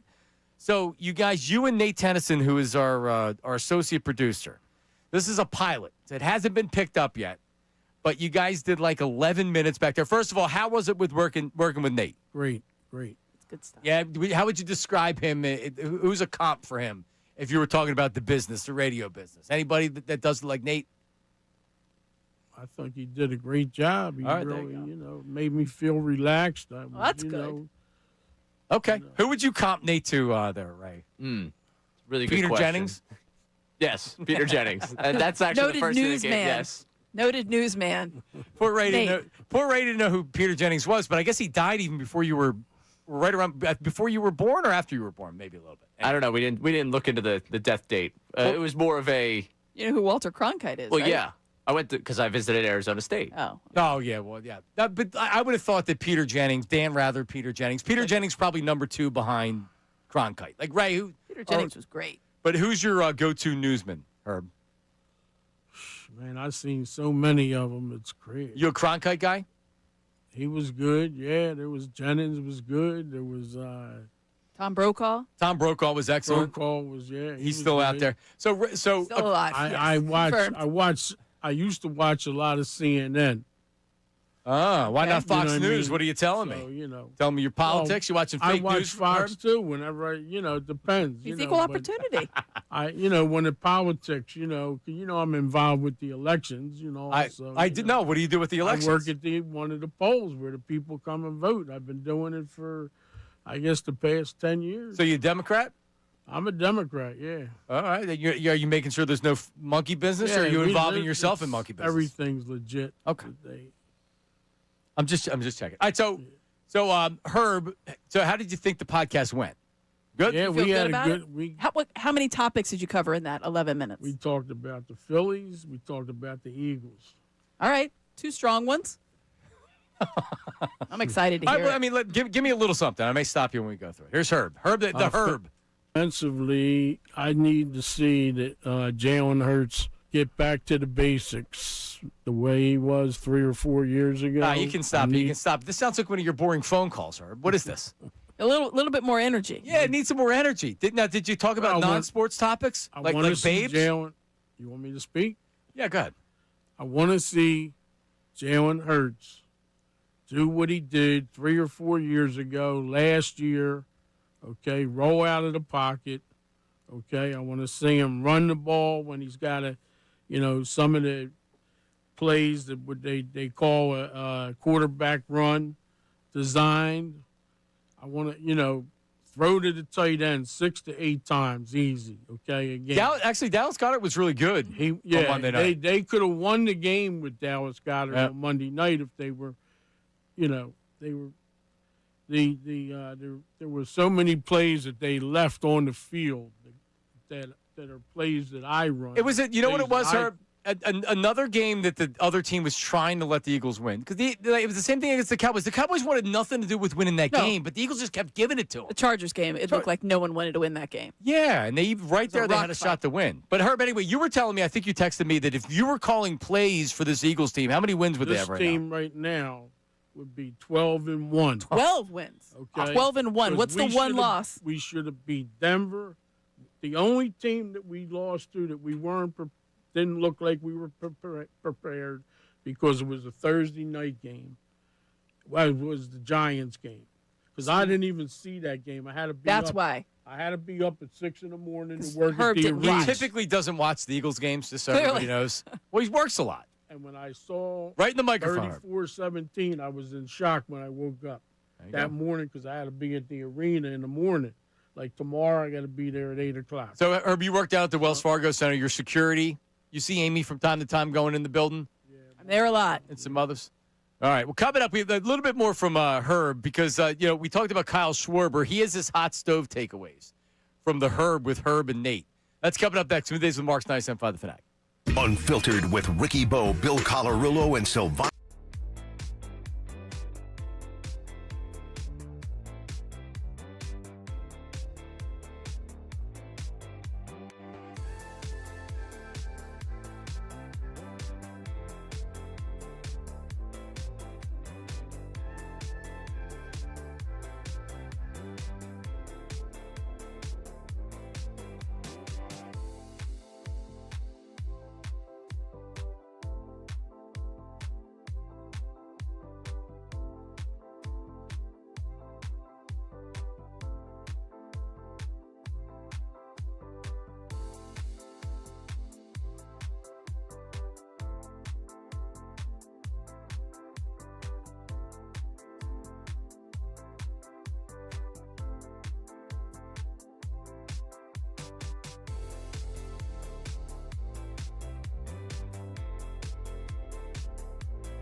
And that AI voice sounded kind of cute. Wouldn't you agree, Ray?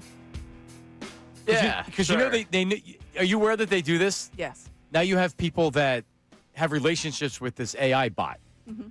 We have an AI bot for the feedback. Yes, exactly.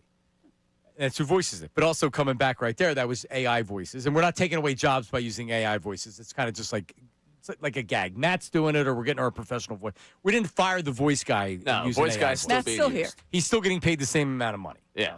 Don't think that. But she sounded kind of cute, and that's the thing. Herb, have you heard from Northeast Phillies in studio with us? Have you thought about having an AI bot as your girlfriend? Because guys now, they just like to talk to this person, and it'll talk back to you, and it'll sound like a cute girl. So instead of having an actual relationship, they have this AI relationship with this thing. Is that something you thought about? I see people texting me like these people, like, "What are you doing tonight? You ever get one of them on your phone?"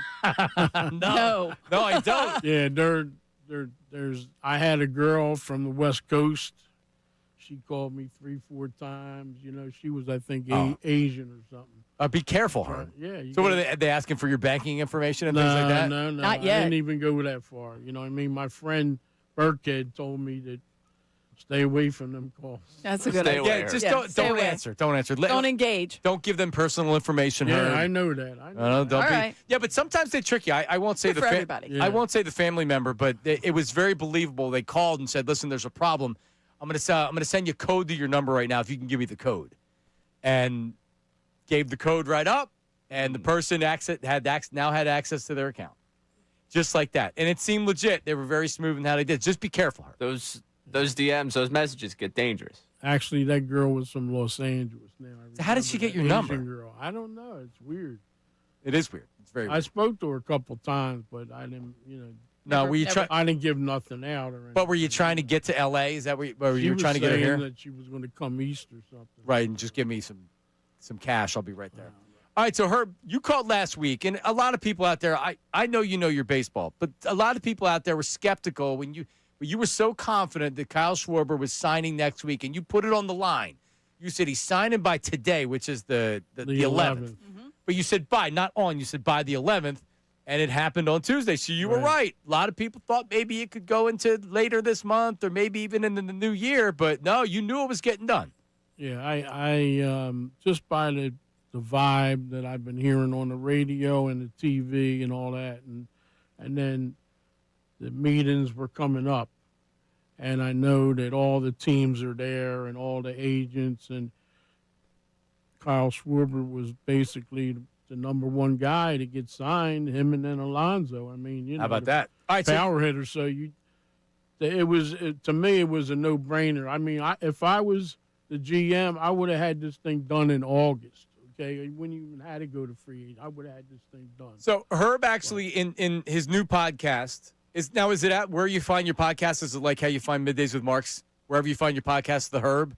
The Herb. We could put it on our podcast page if you want to go check out the Well, Herb. it has to be approved. But Nate Tennyson, the co-host of the show, our associate producer, he asked. It's a good question too. Good job by Nate. He asked Herb the process of him being an insider. Listen. Since you made that guess of Kyle Schwarber just weeks earlier of him signing his new deal with the Phils, I wanted to ask, does Herb have Hold on a sources second. around the MLB? Herb, you right there? Your mouth breathing. Sound like you're out of breath. You all right? All right. Are you talking to guys like Jeff Passan, Ken Rosenthal, getting some inside scoops about and the Schwarber deal, or is it just no? You need an oxygen mask, man. You all right? Yeah. All right, go ahead. luck of the draw? You wake up one day and you're just like, yeah, today's the day. Yeah, I woke up. I woke up a couple weeks ago and I said, Christmas is coming, and I know Schwarber. He's a down to earth guy, man. He wants to be here. And I figured by the 11th, this was going to be done. This way, he's got a couple weeks to enjoy the holiday and be with his family and all this and that. A probing question. Good question by Nate. So, Herb, when you say you know Schwarber, you weren't actually saying you know him. You're saying, like, you know Schwarber. He's a really good guy, down to earth guy. Or do you know Schwarber? No, I never even met Schwarber. Oh, okay. I met Nolan once, but Schwarber I never. Well, I didn't know because you know a lot of people. Yeah, I see him around, but I mean, no, I just felt that Schwarber and Harper, the two two guys. They want to be together on the same team. There's a lot of, they've done it together. They brought you a World Series a few years ago. They know what it takes. Okay, it's a shame that Zach Wheeler got hurt. I believe that a healthy Zach Wheeler will win this World Series in 2026, and because that guy, and he's on, he can win 2 games in a 7-game series or 6-game series. Well, Herb, listen, I would say that, Ray, you got a chance to listen to a lot. I mean, I think there's something there to at least get it up on the podcast page, right? There's a nice chemistry there. Nate, Herb, you just feel the two of them kind of gelling with one another as things go on. The probing question, I feel like, is just indicative of the trust that was built in that first 5 minutes of the show. Right. There you go. All right. Things click off. Yeah, lock in. Not bad, Herb. Now, Herb, people have a lot of questions about you. Now, Amy, you don't know this. Herb used to own a flower shop. Literally, you could throw it from City Hall. You could throw a ball and you would hit Herb's flower shop. Wow. What years were those, Herb? 1975. Okay. You're not that old. So 82. Yeah, I'm 70 years old. Are you? You're 7? When did you turn 70? In May 23rd. Happy belated birthday, right? Or I used to see people come down my street on 12th Street across from the Redden Terminal. That's where my shop was. You were right there. My uncle was involved in politics. And my uncle had a stand where they sold flowers and they said water ice and pretzels in different, one side here, one side there, right on the East Corridor next to where Wanamaker's is. Right. So, he had this place, and then he had the place on 12th that was doing nothing. When I was playing, I played baseball and went to CCP. So in that summer in 75, he said, look, don't go back to school. We got this shop. You took it over. Up.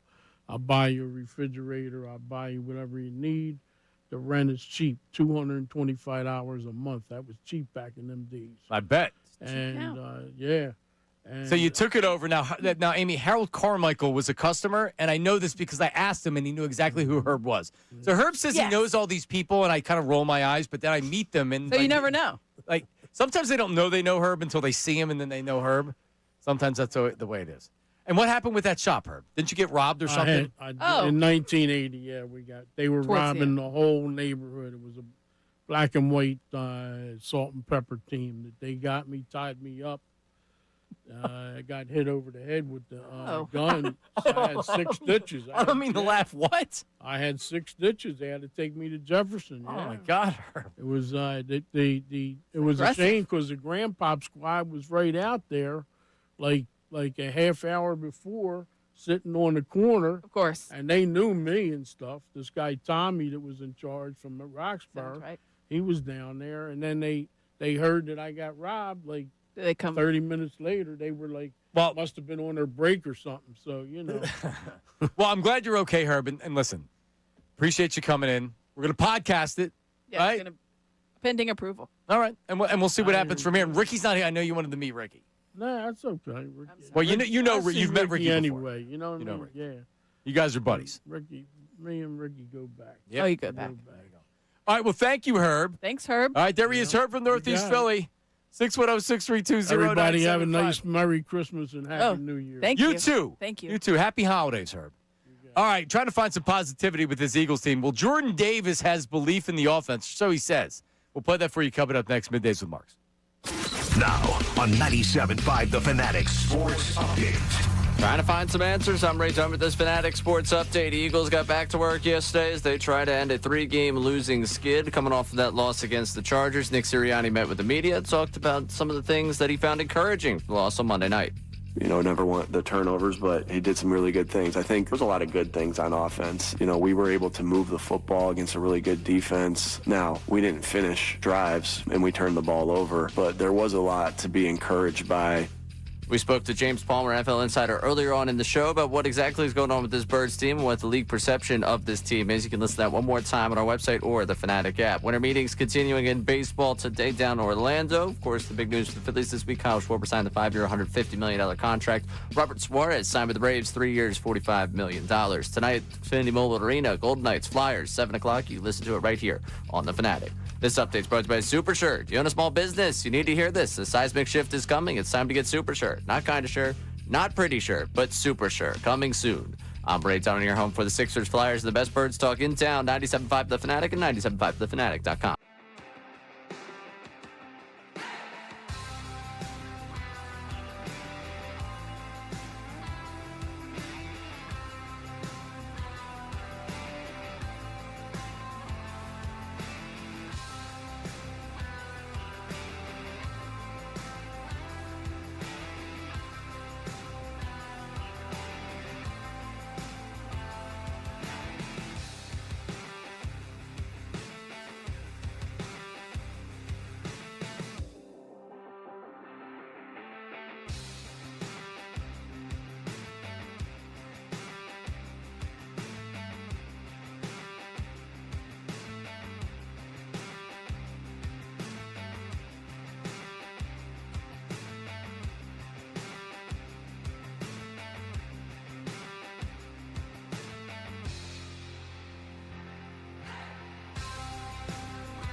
about stuff like that. And I know for me personally, I'm never worried about that stuff. Offense going to have their games. I'm so deep into this faith in the offense that I have that one day, hopefully very, very soon, it's going to click. And when it does click, watch out, because we all know what we're capable of. We all know that we're capable of much more, and we know that we can go out there and we can execute, we can be dominant, but we just have to keep putting in the work. We have to keeping the faith, because I feel like a lot of people are just kind of losing faith. And, whether that's y'all, whether that's the fans, whatever, but me, I'm still 10 toes down for this team. All right, we're back. That was Jordan Davis. Yeah, everything's fine. Everybody's great. I appreciate his positivity. Yeah. It's fine. Yeah. I've heard every player on this team, whenever things are bad, everything's fine. Saquon Barkley's the only one that's honest and says, no, like, the vibe's bad. This is not good. And how can it be? You've lost 3 in a row. Your offense is anemic. Like, all right, so I don't know if they brought in an inflatable bunny. Did that work? That died. No, Dead. 4 years old. Rabbits. 4 days old. Well, yeah, the rabbit got it. There was definitely a call made on Monday night. I wish I was the employee that had to dismantle. Hey, I know it's 2 a.m. We're going to need you to run by the facility and take that thing down. With a butcher knife. Yep. Yeah. So we'll apologize. We'll buy him a new bunny, but that thing's got to go. So here's one. This is just a thought. I don't even know if I said this earlier in the air. I said it off the air. But, like, because the players are tight right now. Like you had just said, they should be. On offense, they're tight. We talk to Tim McManus every week. A couple weeks ago, this is before the Bears game. We talked to him on a Tuesday. And I said, well, you feel good about the game? He's like, yeah, right now I'm picking the Eagles, but I kind of want to get in the locker room first to see what these guys, because he's like, the offense has been tight and the defense is good. He's like, but it's not a good vibe in there right now. And then they lose to the Bears and then they lose to the Cowboys. So that, like, he sensed that could be a possibility. Does the coach not help that? Nick is tightly wound. Right. And when you're showing up to work, like with Rob Thompson, Girardi was wound tight. Guys didn't want to come into work. They didn't like the atmosphere. Rob Thompson takes over. The players manager. Charlie Manuel, you were here for it. Right. Larry Much Boa. more of a laid-back vibe with Charlie when they needed to be. Obviously, I think those guys can turn the screws when they have to. Sure. And you've seen that at times. Obviously, we don't have to go very far to the Castellanos-Rob Thompson relationship. Right. But in general, they have a calmer vibe. The house is not on fire. If it is, we're going to calmly exit. Well, the vibe works until it doesn't, and then Thompson will be gone, and then they'll bring in a guy that's probably a little bit different than Thompson. And I think that you have to – everything shifts for different reasons, and I don't think you need an overcorrection in any way, shape, or form when you do that. And I think sometimes you do. We all remember the Chip Kelly disaster. That was an overcorrection. He was the anti-Andy Reid. You went way too far over. But I do think that there is something – when we talked all summer about the CEO head coach that Nick Sirianni was going to be, and it only works if he does have his hands in every single kind of mix, right? He has to have a little bit on the offense. He has to check in with the defense. He has to check in with the line. He has to check in. What do those check-ins look like? That's what I want to know. Are they like the nervous check-in? Because we've all had bosses where they walk around and they're nervous, and they're like, I wasn't nervous until you even came over here. No, this should be where Ray starts inserting drops of Nick sounding, saying like I'm the dumbest coach in the world or something like that. Core values. Right. When everybody's playing great, everything's great. And he can come in the meeting room, sit down for a little bit. You can wear your T-shirts. And it's awesome. And when the offense struggles. So much good. We saw this 2 years ago. Because remember, two years ago, the relationship with Hurts and Sirianni was a major problem. And Nick said after the season, I have to change that. I was too, crazy over it. Right. And you wonder if he's back to that. Because he's just eventually, Tigers don't change their stripes. That is who he is inherently. He's the fiery guy. We've seen him in Indianapolis or Tampa. We all saw it. We know who he is. He was trying to meet his quarterback in the middle because his quarterback is not that guy. Right? That's not a good match as far as personalities. Right. So trying to kind of massage that enough, we're like, all right, I'm going to give it a little bit of me, but I still, I'm going to reserve a lot. It's like when you're first starting to date somebody. You don't want to unleash all the crazy right away. No, you got to save some. You some. kind of ease the crazy in until they're like, oh, you seem great. Okay, well, wait. Yeah. Check this out. Yeah, no, it always happens. The crazy always comes out. Because you don't inherently change. You don't inherently change. You can evolve a little bit and you become a better version of yourself, but you don't inherently change. When this team is confident Nick is great. He's great. He's got he feeds the pulse. into it. He's all about it. But what we've learned is when they struggle, how does he deal with that? Yeah. So I'm not doing a good enough job. Right. And like these press conferences, I don't want to say he's angry because that's not the right. He's chippy.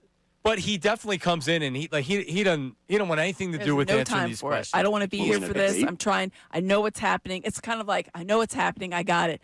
I don't know what to tell you. So And that's in my notes. So if he's doing that during the press conference, I'll bet you. I mean, is he being Jason Garrett when the guys are coming in clapping like, "Hey, good to see you there, Jalen"? I mean, like talk about lack of reading the room if that's the case. I think he is trying to be himself in a way that's trying to, inspire belief. But you just wonder if that message is just like, all right, we got it.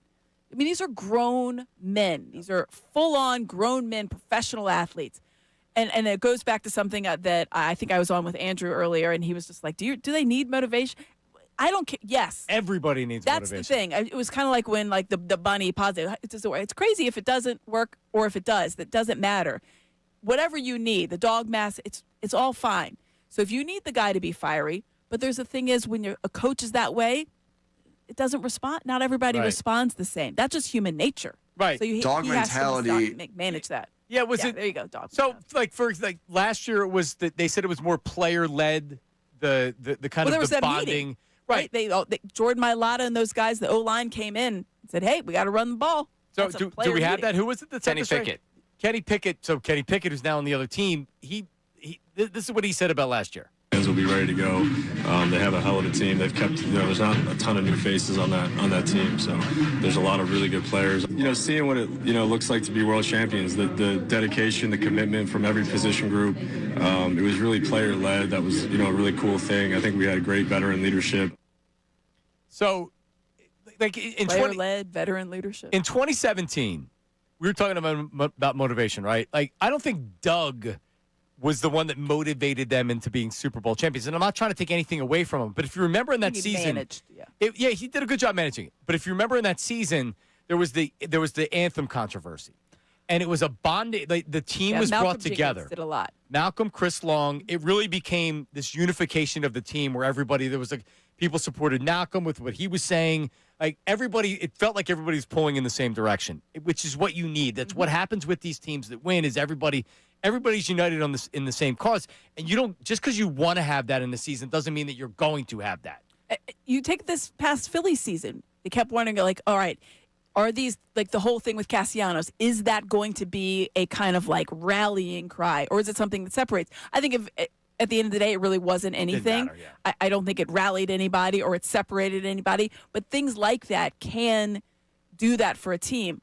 It's how you manage those things. And right now with the chasm that is between your quarterback and his receiver, his top receiver, that is something that I don't think has been managed at all. It was brushed under the rug last year, and now it's come back, and they think they just thought like, oh, it'll be fine. It is. You can't watch the last couple of games.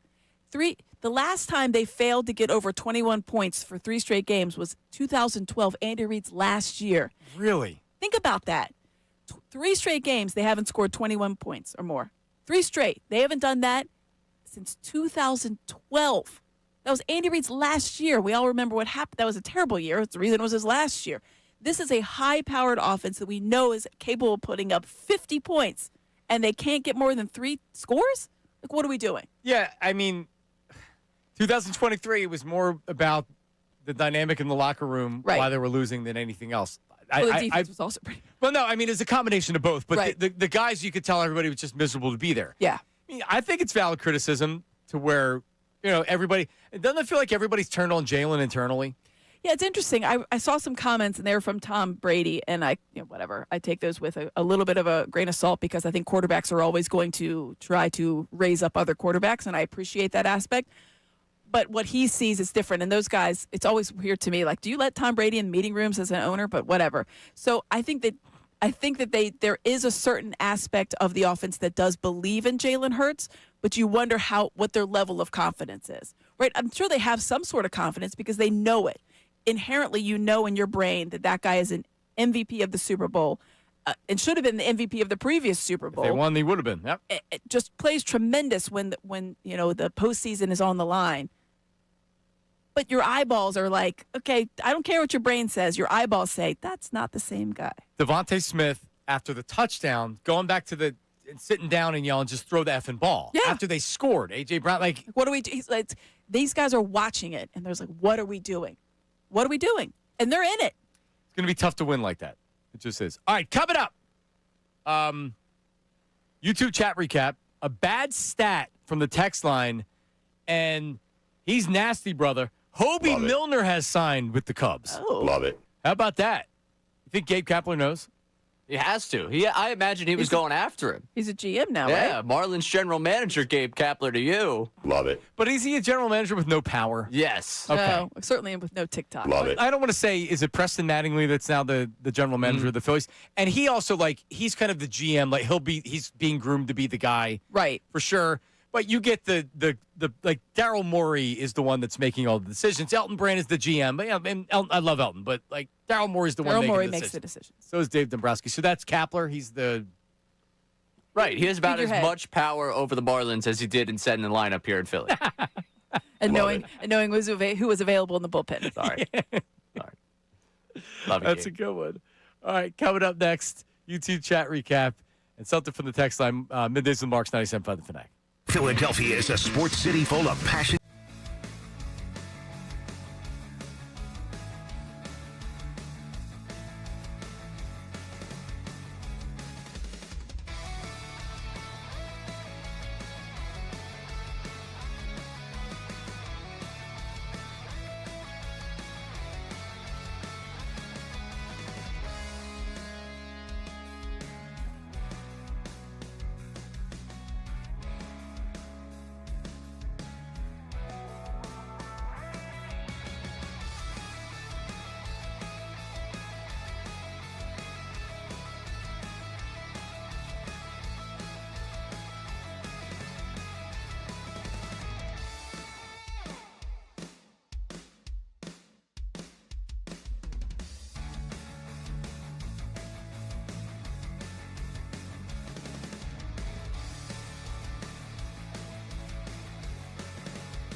Okay, did we get a number on the Hobie Milner?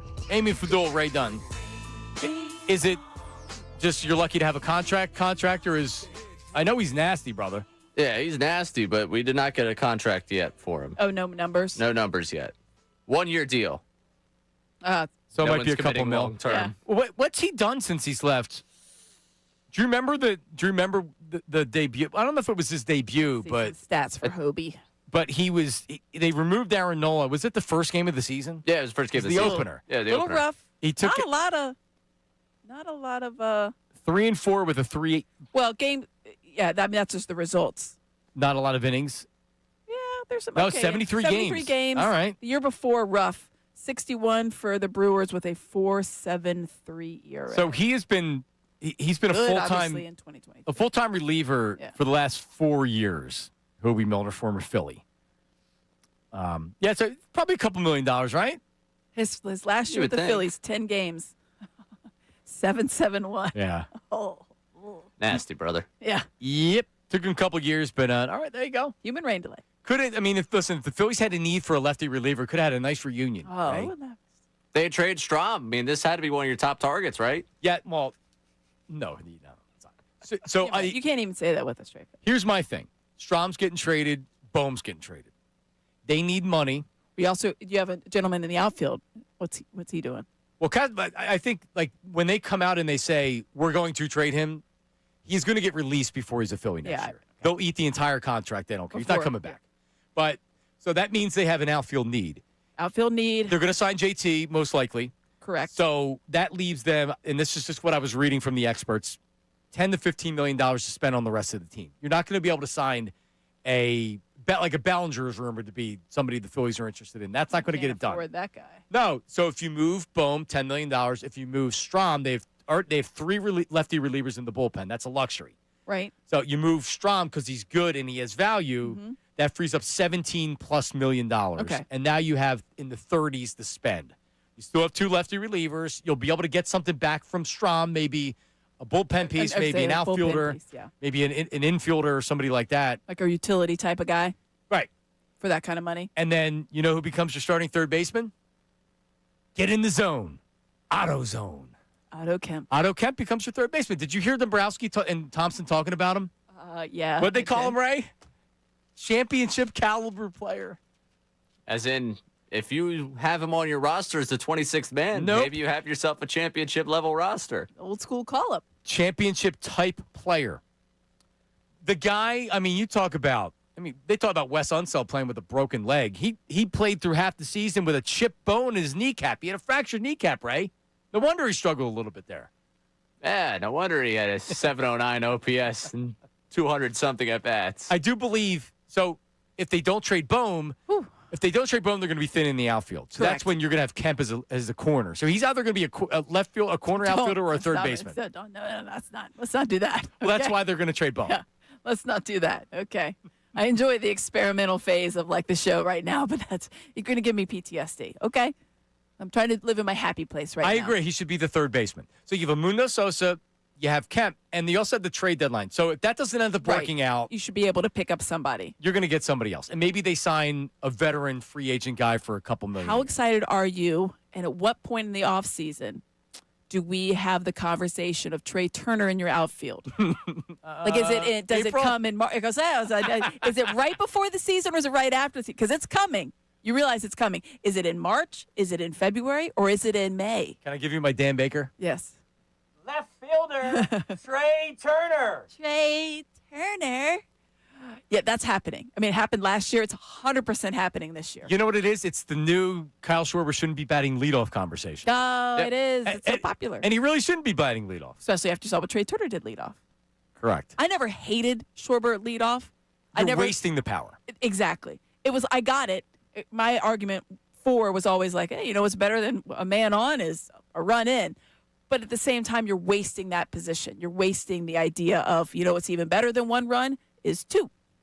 And he had 134 RBIs, something like that last year. 138. Led the majors. Yeah, 134, I think. In large part because he wasn't batting first like he did all these other years. Ray, I also have another Phillies take. Okay. And I'm curious.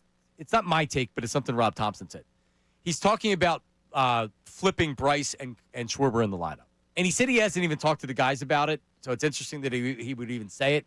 But this is what he's thinking right now. All right, so then we go Turner, Bryce, Schwarber. Well, yeah. I mean, I like that. I don't know who your cleanup hitter is. That's what I was Maybe that might be a guy that we don't even know about yet. Yeah, Otto Kemp. Oh, my Could gosh. be bad in God. cleanup. Yeah, you know what? They're right not to run it back. They should blow up this core and just reset. Well, with wait, us is if he we're part talking of the about Otto core for Kemp. you? So, There already is. But to your point, it may not be somebody that. But even if they got Right. Yeah, he wouldn't be. he's not a classic cleanup hitter, and he's another left-handed bat. 3 lefties in a row. So it doesn't make sense. So, however, another thing that they could do, Amy, is they could say, okay, we need to trade for an outfielder because they're not trading Bohm, but we can't pay a lot of money, so they're not going to go in free agency. They trade for a cost-controlled outfielder, but the better an outfielder you get, the more you're going to have to give up, and it's going to have to be a prospect. Correct. And I don't think they're going to go in this direction because they don't want to trade Aiden Miller. They're not trading Andrew Painter. And I just don't know the value that some of these other guys would have for the type of player you're looking for. Right. I mean, you're essentially, we're also forgetting that there is probably an outfielder that will soon be in the big club and Crawford, right? He's your starter. Crawford, Marsh, There you go. Weston Wilson. Right. Yeah, and that's it right now. So you need 2 outfielders. You just don't for need the one. days of Max Kepler, do we not? No, you need 2 guys. And that's when you were talking about your $17 million that you had. I think that's one of them. That's one of has to be that. But nowadays, the number 2 hitter that's your lead. That's your best guy. That's your Aaron Judge. That's your Shohei Ohtani. So it is interesting.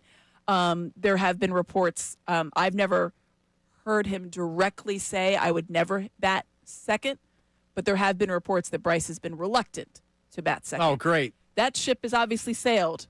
I think when you're coming to any star player with a change, whether it's in their position or their status or whatever, all you have to do is point to the reasons why. And I think one of the things is, one, dropped Schwarber in the lineup, dropped him, and he went from first to second, and how that increased his production and the team's production. But most importantly is the lack of production in the postseason now 2 years in a row. Yep. So you got to change something up. And if you look at elsewhere around the league, all the best hitters are batting second. You're our best hitter. I know you're not going to get the greatest protection because you're only batting second. But wouldn't it be better? Yeah, but no, like all you have to do is threaten him with listen, we'll keep Bohm and he'll bat fourth if you want to stay at third. Exactly. You want that? And he'll say no, mercy, nothing. mercy. Don't want anything but that. All right, Ray, hit it. It's time for the YouTube chat recap. How about filling us in? Let me tell you something else, man. Watch us live on YouTube every single weekday. I can't lie. Let me tell you something. It's the Middays with Marks YouTube chat recap. All right, Ray, hit me. I had a thought yesterday after your show. Johnny Marks seems a little too happy reminding Ray of his walk to work if the Eagles miss the playoffs. I was thinking if the Birds win the Super Bowl, a Jalen Hurts lower back tattoo for Marks would be a nice addition. Bill from Harleysville. Yeah, I took a pledge to my wife. I will not even play around with any tattoo bets. I'm done. I almost had it again with Bryce Harper. They didn't win the World Series. They went to the World Series. And she would have for sure divorced me if I would have done that. Because I would have done it. And you're a man of your word. Yeah, but my wife would say, you're saying that you would divorce me before you would not get a tattoo. You could just say, the hell with that, I'm not getting a tattoo or I'll get divorced. But, it's not that I don't love my wife. It's just when you make a statement on the radio, you're bound to do it. Yeah, Right? exactly. Which is why I'm rooting for the Eagles to figure out a way to win a couple of games here for these guys. Or Ray's walking to work. By the way, Ray's bleeding again today. What happened, Ray? I cut my finger somehow. I don't know what happened. All of a sudden, I'm like, that's blood coming out of my finger. Ow. Did you manage not to cut yourself today, Amy? Yeah, shockingly. Well, to be fair, I didn't cut myself earlier this week. It was just the nosebleed. Right, but when was the last time somebody was bleeding twice in the week from the same, in the same studio? Never. Seems like a health thing, too. But probably. I'm not that healthy right now. I'm not getting enough sleep. All right, hit me. It's that time of the day for Ray to have a cigarette break. If Bayless from the YouTube chat. Yeah. There's now pictures of Ray smoking. Plenty of them. Mm-hmm. Too many of them. They're getting too real. How much do a pack of smokes cost these days?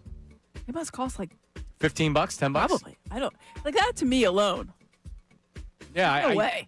You're looking at me as if I smoke. Well, you're the guy. Yeah, right. How much do they cost? What is it? No idea. He just bums them. Yeah, that's exactly it.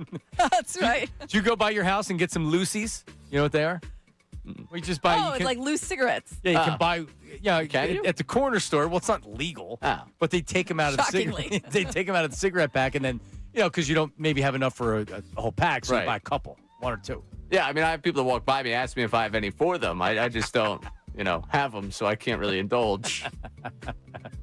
I don't think Hurts needs a great run game to be successful. The Eagles made it to a Super Bowl in 2023 with Gainwell and Swift. With that being said, something clearly isn't right, and I'm not sure what the answer is, but Hurts made a run without a top-tier running game before. Mark from Huntington Valley. Yeah, I think you're not giving it. It wasn't a Saquon Barkley, but Swift did run for 1,000 yards, and Gainwell was pretty good that year too, and Jalen run for a lot of yards that year. Sanders also. Oh, that's right, Miles Sanders. Swift was 2023. That's right, because he was the big, we're going to throw him out of the backfield. Yeah. I thought he said 2023. He did. Yeah. Mark is a year off in everything there. They got to the Super Bowl in February 2023 with Sanders and Gainwell. So how many, real quick, 'cause I know we're up against it, how many more yards do you think they had in rushing in 2024? Because everybody thinks it's like, oh, well, they sucked in 2022 running the ball. Right? I'll go 500 more yards. So they had 2509 in 2022. So that's still over 2,000 yards. Jalen Hurts again was a part of that. All right, let's see. 2004 they had. You think a lot more? 2024? I'm going to say no. 3,000. Yeah. So 500 more. Yeah, 500 more. Hey, I made up for the whole Delco thing. Ray Next. All right, what's next? The best part about the Phillies re-signing Schwarber is that they will likely bring back the Kyle Cutlet sandwich at the ballpark. If you haven't tried it, I highly recommend it. Steve from New Jersey. Kyle Cutlet, right? Haven't had it. Have not either. I get one thing there. What? The Italian sausage sandwich. I go to Shake Shack. Oh, really? Yep, every time. It's the Italian sausage. Yeah. Yep, love Shake Shack. It's even good at the ballpark. All right, one more. Here we go. Let Herb keep up with the stories about girls. Let him cook now. Neil from the YouTube chat. Yep. Herb's known as the ladies' man. So a sugar daddy in some circles. Oh. Yep. When I first met Herb, he had he was driving this younger girl around, and so Herb likes the younger ladies. Herb's still out there. Thank you for coming in, Herb. Amy, great stuff. Coming up next is Bill. It's actually Bill solo today. Unfiltered solo with Bill and Silvana, so he's not solo. Silvana's going to have to step up her game. That's coming up next. We'll talk to you tomorrow on a Football Friday. See you. Now on 97.5 The Fanatics.